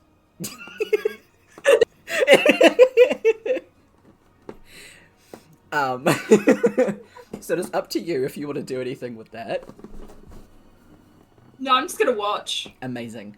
You see the two elves are like, they pick up their, they like guide their child over, as one of them are like inspecting this. Like, are we allowed to just take this? You see them kind of like wander off.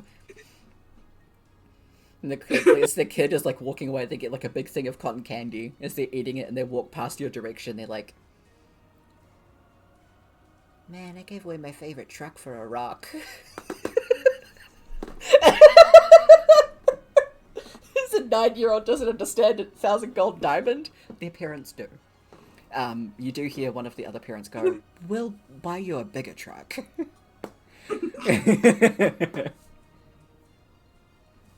Incredible.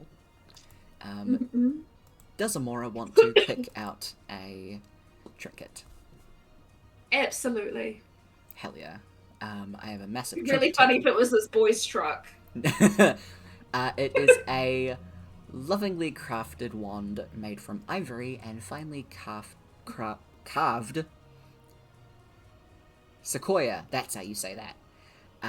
It has clearly held some great power at some point, but the cracked gemstone at the end implies that the magic is lost. But it's a really pretty wand. Like, I can still do magic and pretend I'm doing it through the wand, right? Abso-fucking-lutely.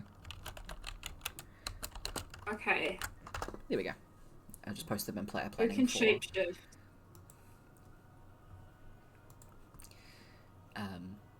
Would anybody else like to do some gift trading?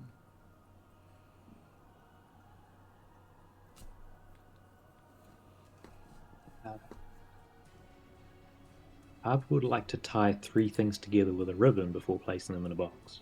Okay. Specifically, a heroism potion, a +1 dagger, and a hand-sized dead scarab. Alright. What? I can't remember why that's in his inventory at all, but it specifically is there. Mm-hmm. Oh my God. Hell yeah.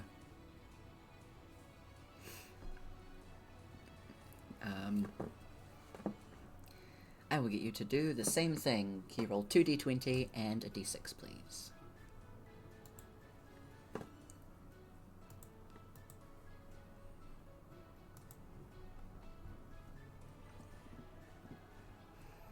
Alright.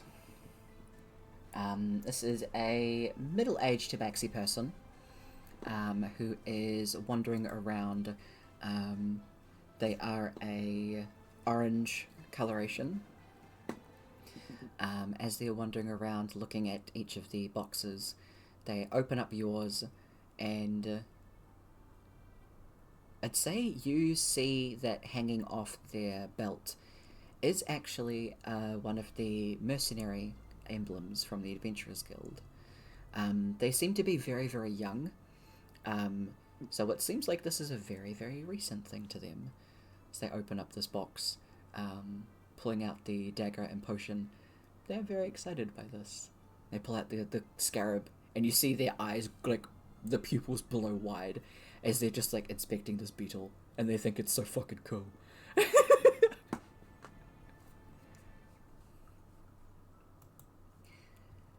You can go and pick a box of your choice. I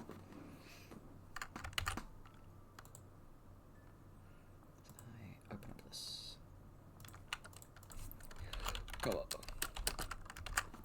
You open up a very simple black box. As you open it up, there is a very tiny stone angel inside a glass box. You kind of shake it around and have a look. It seems to be, no matter how much you shake and move it, the angel statue seems to be facing your direction and just stays in that one spot.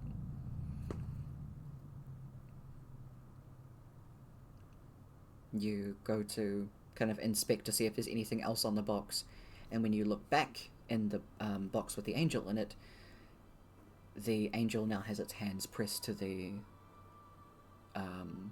box itself and is moved forward to look at you. So you have a tiny stone angel in an unbreakable glass box, and it moves whenever you're not looking. I love this table, it's great. That's a fantastic one. Yeah. What about you, Rogue?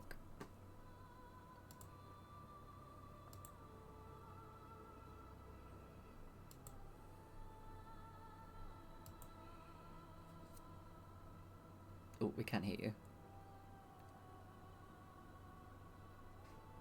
Rourke would dig through the bag of clothing trying to find something. And I think eventually he would just settle on his copy of the Double Duty Detective book that he got from Jarxus. Oh, Mhm. hell yes. Okay. Roll me 2d20 and a d6, please.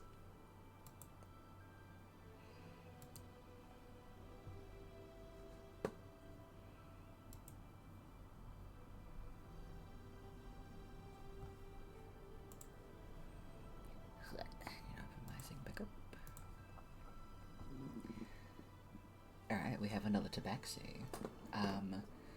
This person seems to be in their middle teens. A reasonably short,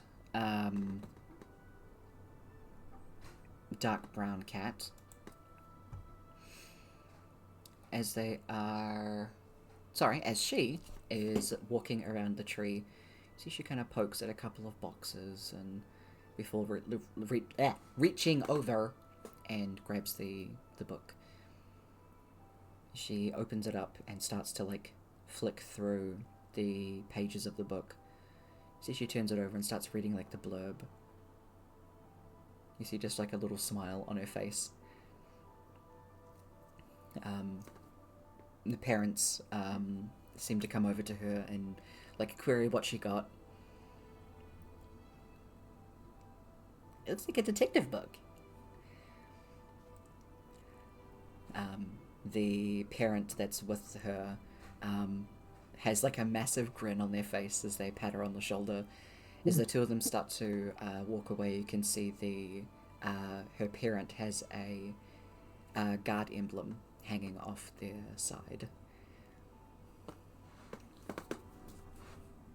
As they start to wander off into the crowd. You see the two of them just continually talking about it as they wander through.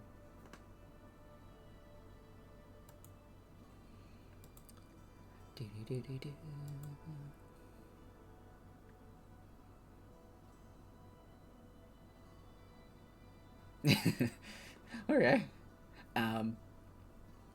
You wander around and you can see, kind of tucked away in the back, there is a little bag very similar to the like dice bags that you get given with like new sets of dice. One of those little small ones that's in the back. You reach in and can grab it. You pull it out, and there is a ring inside. It is a completely black ring with faint, intelligible etchings that do seem to glow as you're looking at it inside the bag itself. You bring it out, and the glowing stops. When you're holding it in your hand, it does feel a little bit warm. Cool ring. Yeah. Do you put it on? He will drop it back in the pouch Okay. Grandpa? and run to show him more. Look at this cool ring again. Grandpa? Ah, look, it's Uncle! Oh, fucking hell. Like it feels like a little warm to the touch, and like I could kind of see writing on it in the bag, but not when I took it out of the bag.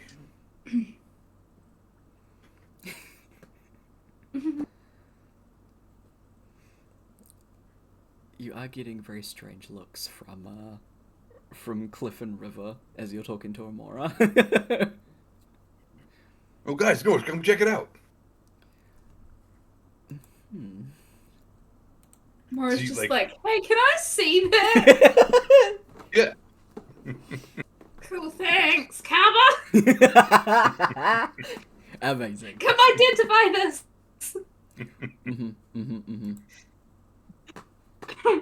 I will come over grumbling. You know, identify's not cheap, right? She'll shove another diamond worth 1,000 gold pieces in his hand and be like, there you go. Yep, fair enough. There is magic in this ring, but mostly that it is attuned to like darkness. So whenever the ring is in the dark, it will glow. Glow in the night ring. Yeah. Night light. Yeah. She gives it back to her. Sweet. She's like, it's okay. Okay, cool. Amazing. Enjoy your night light. Yeah. Make a will save. Yeah. It also keeps you warm. That's Aw. not concerning since you've been charcoal before. That's fine. Rourke can keep himself warm. It's fine. That's true. Is there anything else for the feast that anybody would like to do? Alternate Just characters doing dance. things. Hell yeah. Dance. You can dance. You can dance if you want to. You can live here behind. Hell yeah. Rourke would probably find Torb at some point and be like, "Hey, I still have your dad's glaive. I don't know. Oh. I know it's not like a monk weapon, but I mean, if you want it, like it should go to you. I think. Well, I mean, are you still gonna be like fighting and adventuring? I mean, I'm probably some, but like, oh, we're gonna be opening an inn, Oh, hell yeah. so I'm sure like I'll be pretty busy with that. But like, you know, I mean, from time to time to get out and do stuff. You know what? He puts a hand on your shoulder. You make a mantle for the glaive and you're in. You keep it. Oh hell yeah! Yeah. I think he'd like that. Yeah. It's all yours. I don't think he'd want it in better hands. And besides, I can't really use it, so, pop. Right? Yeah. No. Thanks, man. I don't know why you're thanking me.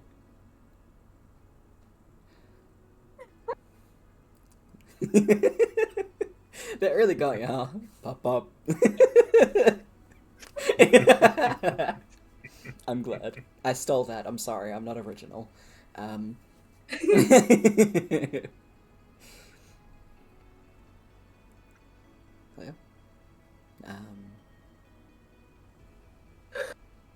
You managed to get your wood and everything from, I forget the name of the person you gave them. William II, I think it was. Billiam, yes. He's looking for some specific type of wood or a shipment of it to be sent to Canellan to help build the tavern. Absolutely. Easy enough to do, incredibly. So you suss that out with Billiam. Price and all, it's sorted.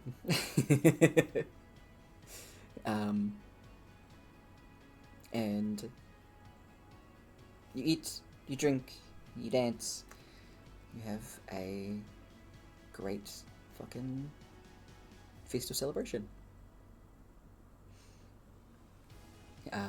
The next morning, you do have a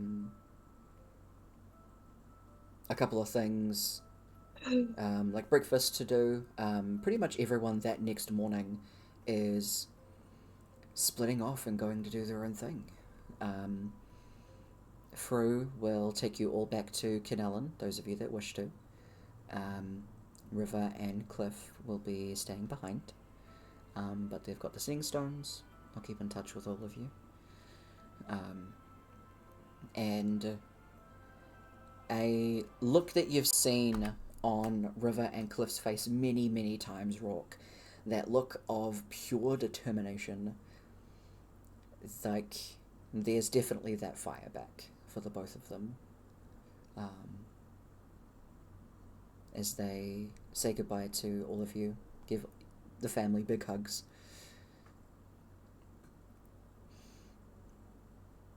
If you need us, you call us. Yeah, we know. And if you need us, you call us. Will do. Give each of you a big hug. They also give Zilri a big hug as well.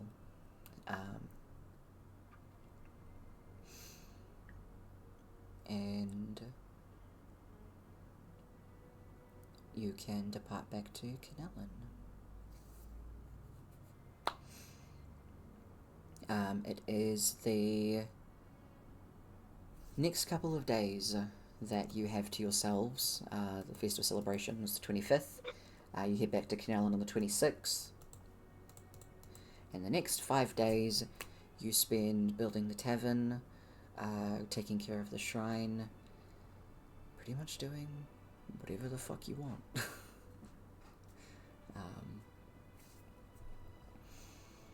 There is growing anxieties as the end of the year comes. People not knowing what will happen next. A lot of people have never seen this point. Nobody really remembers, or it's not even written in history books what happens next. It's just an end point and it all stops. As it comes to the final day, the 31st of Rainfall, everyone is staying awake till it reaches midnight to see what happens. The stars in the sky, the moon thankfully back in its rightful place. There's almost anxiety quelling in the air as people wait. A group of you standing outside the back of the Love Shrine, looking up at the sky.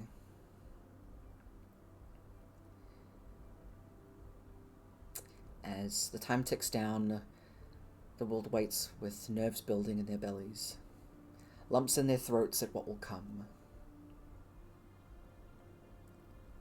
It hits midnight. Explosions fill the dark night sky, covering the moon and stars in vibrant, beautiful colors. Reminiscent of the time before the moon fell.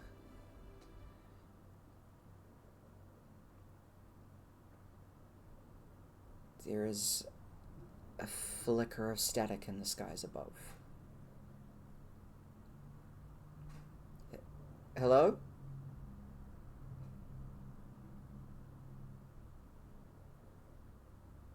the Empress's visage appears in the skies. Oh, it works. Perfect. We welcome a new era in time. The end of 999Z. In Latov, we enter 1000A. Be merry and celebrate to your heart's content. From the morning onward, we will be distributing the aid of many guards, adventuring guild halls and your governing bodies to rebuild and ensure the safety of all. Moving forward into the tyranny of outer realms shall not be our world. This era, we are truly void of the deity's presence. However, let this not deter your faith. Domains in which you find comfort and power are still your own to put conviction to. Forge, life, death, nature, knowledge, the water, the wild storm, arcana, and love. These still hold great influence to many of us. And thus I put a new law in to enforce the safety of those shrines and temples. These relics of holy symbology are of our history and should never...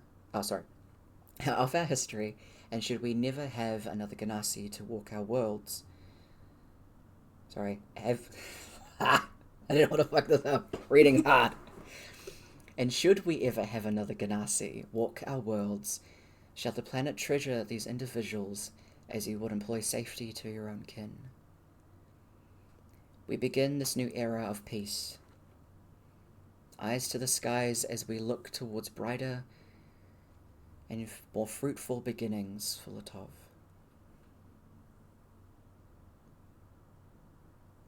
The transmission ends, and the fireworks begin in the sky once again.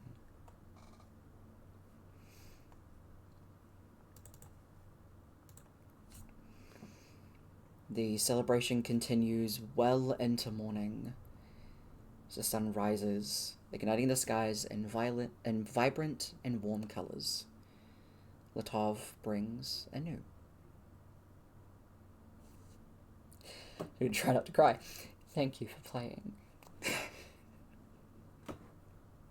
We did it. Thank you. Keep for running. Thank you for having a great imagination. God. Mm-hmm.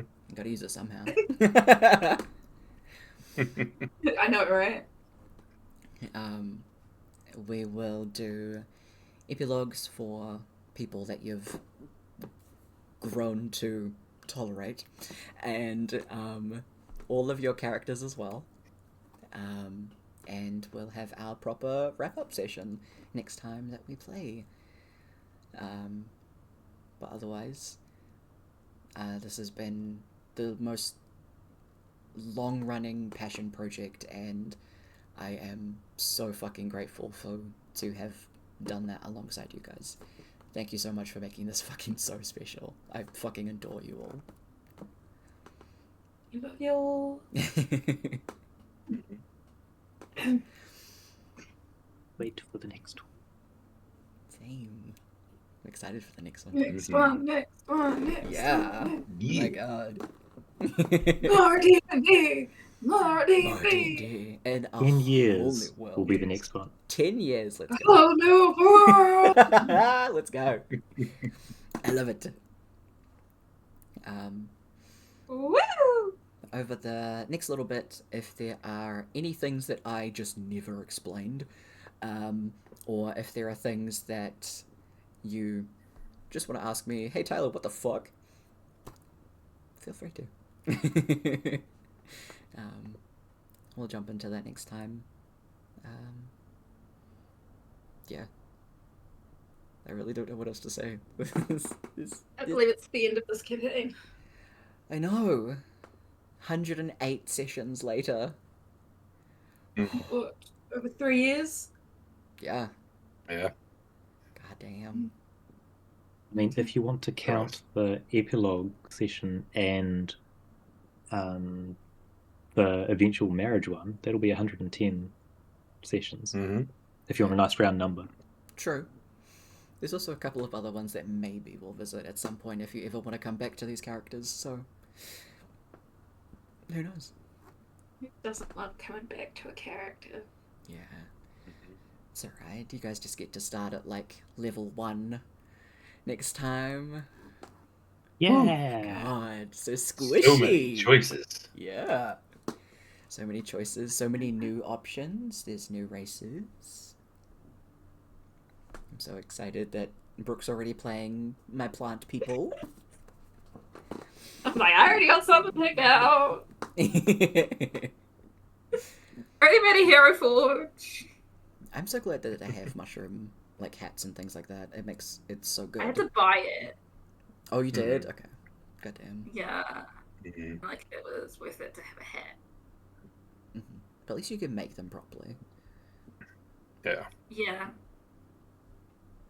Trying to be like, how much mushroomy do I want them to look like? How much mushroom is a good amount of mushroom? Yeah. Mm-hmm. Yeah.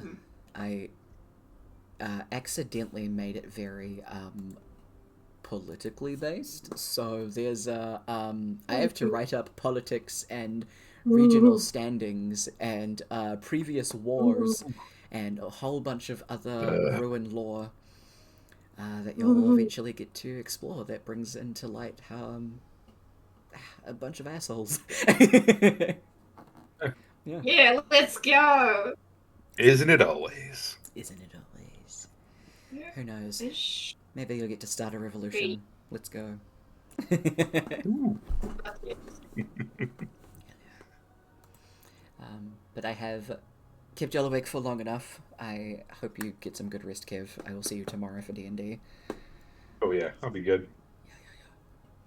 That's what they make coffee for. True.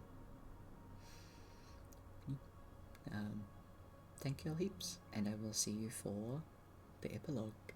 Bye, Thank you. friends. Bye. Bye.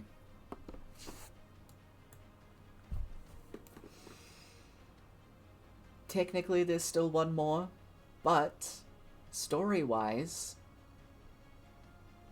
that's the end. We did it.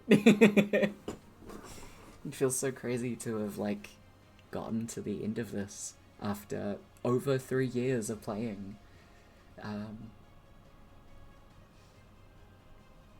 I am very much looking forward to the next lot of shenanigans and whatever tales that we build next. I hope people will be along for the ride.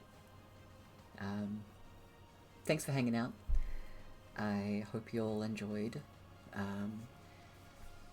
Take care of yourselves. Take care of each other. And I will see you next time. See ya.